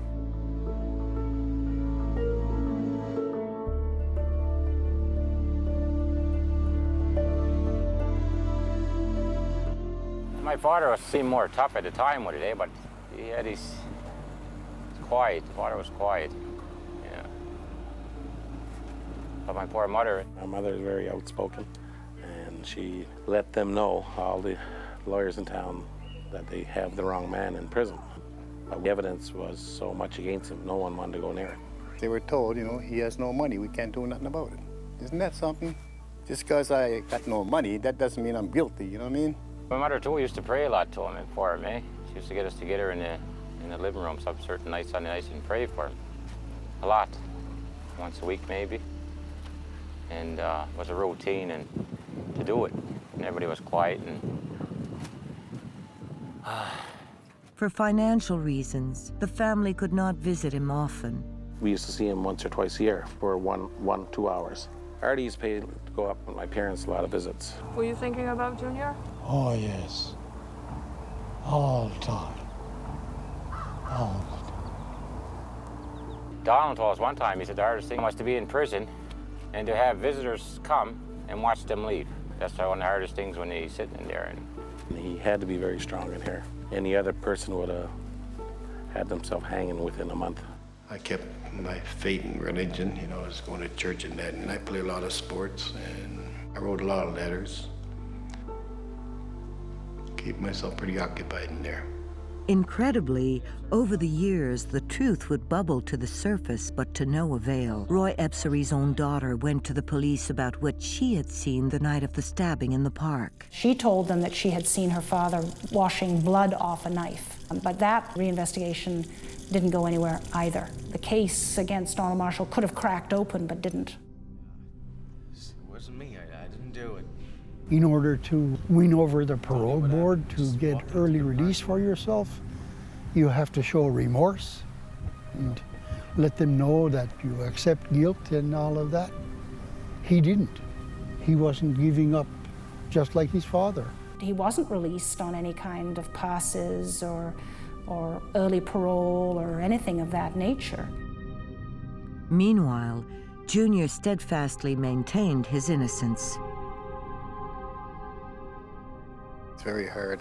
I must have walked a million miles in my room. Like I paced that for hours and hours. I was writing to the minister. I writing to the people trying to help me out. Nobody really listened to me anymore. The years slipped by, freedom far from sight. I got transferred 5 times, and at the 5th time, I just don't keep me in Dorchester. I just couldn't take it. Dorchester was a hardcore prison. You can do your time pretty good then, work, play ball, whatever. Do your chores all day. It was a routine you got into at the end. It was your life. Spring Hill was a different place for me, it's too wide open. I wasn't doing time.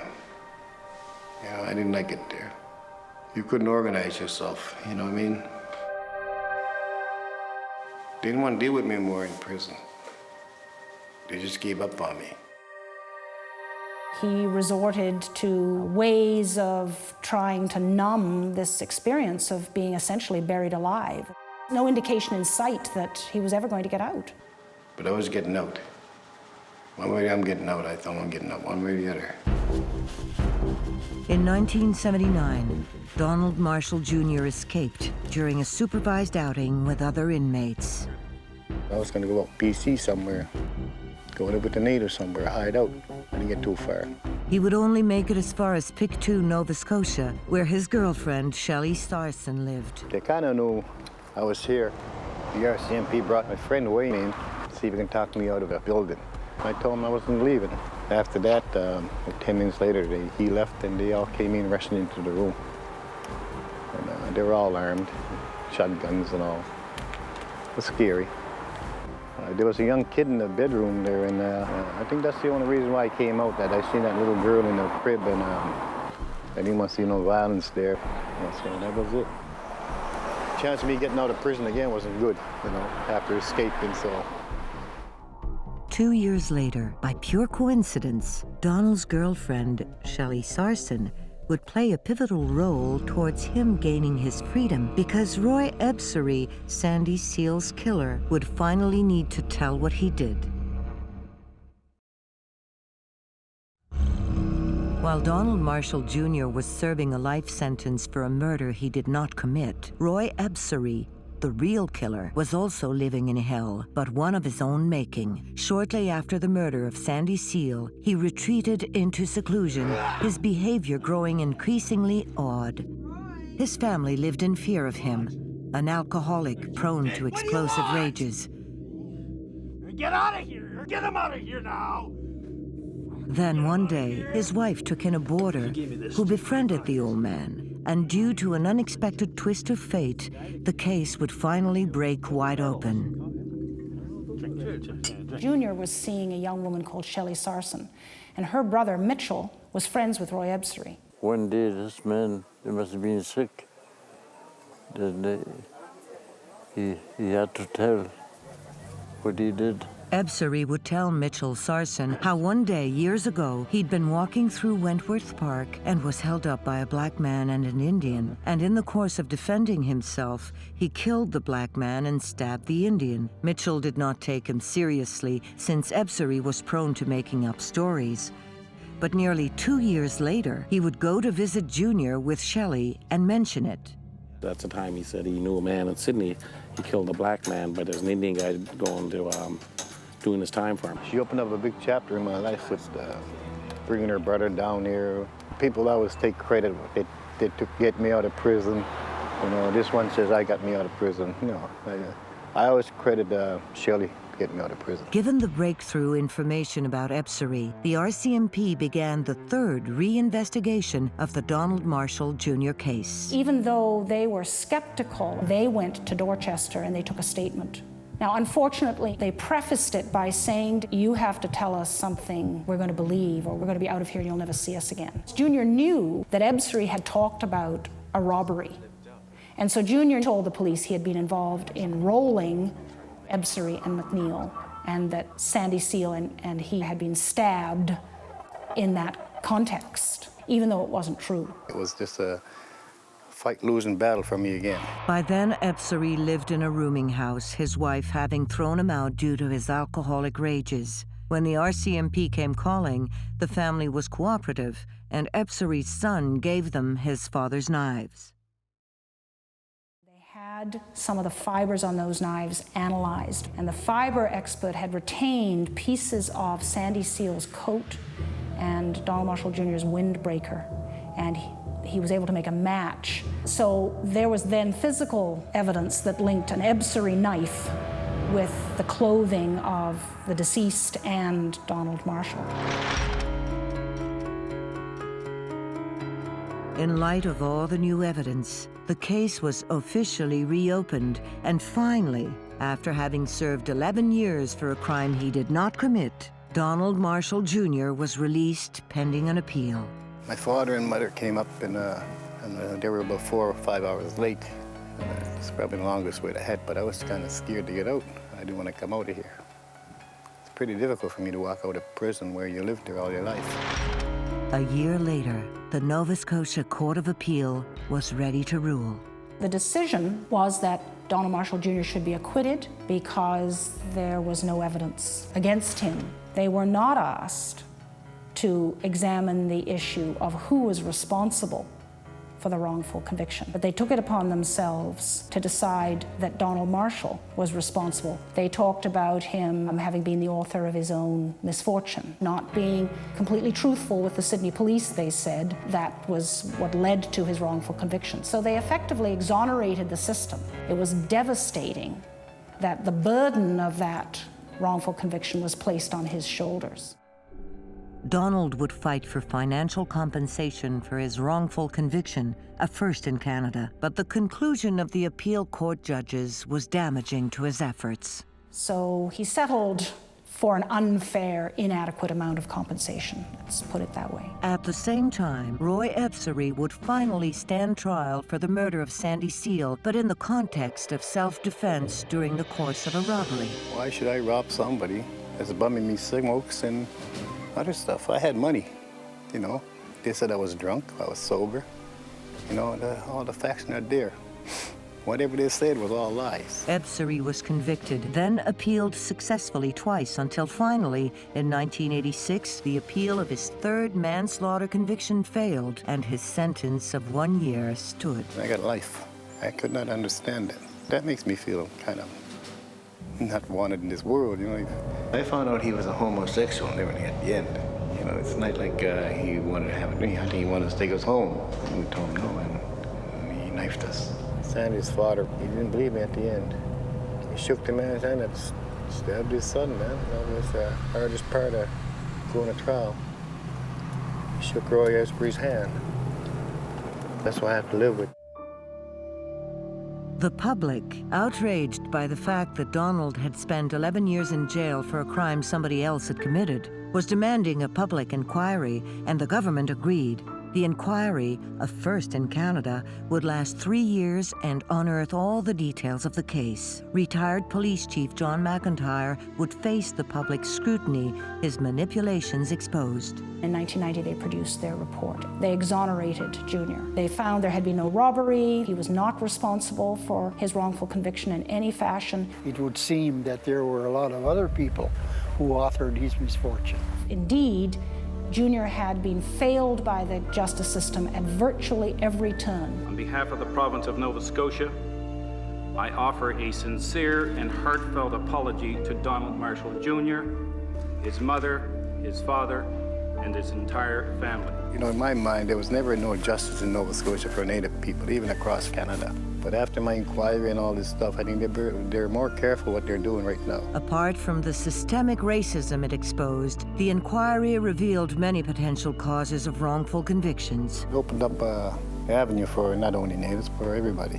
You know, that's one thing I'm proud of. There was a further public inquiry, also unprecedented, into the conduct of the appeal court judges. Donald's unfair compensation was also re-evaluated, and he was awarded a lump sum, the rest spread in monthly payments into the future. He would finally try to move on, but several years later, he was battling for justice anew. Charged with fishing commercially without a license, he used his compensation money to fight for his ancestral rights, basing his defense on long-forgotten treaties with the white foreigners that arrived long ago. I'm my own justice. If I want to fight for justice, I will fight. They're not going to fight for me. He fought all the way to the Supreme Court and won, the victory creating economic opportunities for all First Nations people. I'll never be the Grand Chief, but I'm taking an indirect role on it. We are currently in Chapel Island. It's a National Historic Site of great significance for the Mi'kmaq people. Once a year, the Mi'kmaq people gather.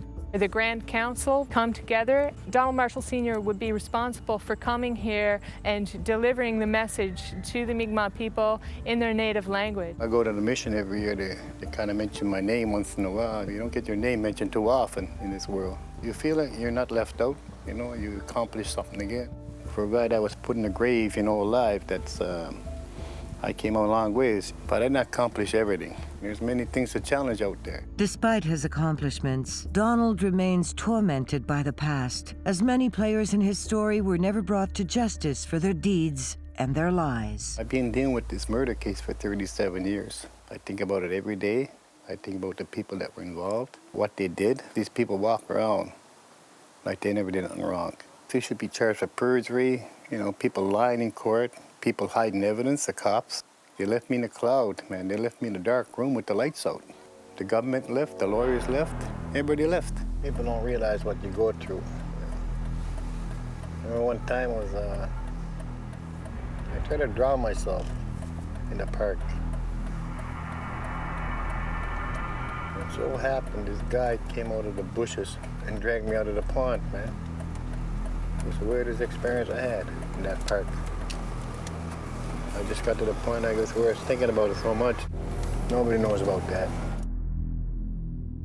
In 2003, he had a double lung transplant, his lungs possibly damaged from exposure to chemicals while training as an industrial plumber in jail. But there was some light at the end of it all. In 2006, he would marry a woman who was indirectly linked to his story. She was divorced from Ebseri's former lawyer, and despite all odds, Donald Marshall III came into the world. He had said, the doctors told me I'm on 5 different medications, and most people don't have children. There's a 20% chance or less. And I ended up pregnant. They really changed my whole life. I had him late, but geez, you know, the life don't give you too much of a choice in this world. You know, I just need a job to keep going, because I can't live off the government's money they give me. So I applied for my plumbing license again, and I'm going to open up a pizza shop. I have to make a living somehow. He's got a restlessness about him, the spirit where he wants to be grounded, but there's part of him that feels like he's a ghost. And for him, his entire salvation is his car. Being in his truck represents two things. One, it's safety and security because he's completely enclosed and he is either alone or with people that he invites in. And the other part of it is when he is in the car, it is completely and totally up to him where he goes. And if he has a whim of, I want to go to the graveyard to see my father today, he can go there. It's almost instant. The lump sum payment spent on behalf of his people, today Donald and family subsist on his modest monthly allowance, a frustration given the millions handed out in compensation for wrongful convictions today. I should be able to appeal my compensation because I'm the first one. They should learn an awful lot of things. You know, instead of jumping monthly checks, then turn around and give you $10 million.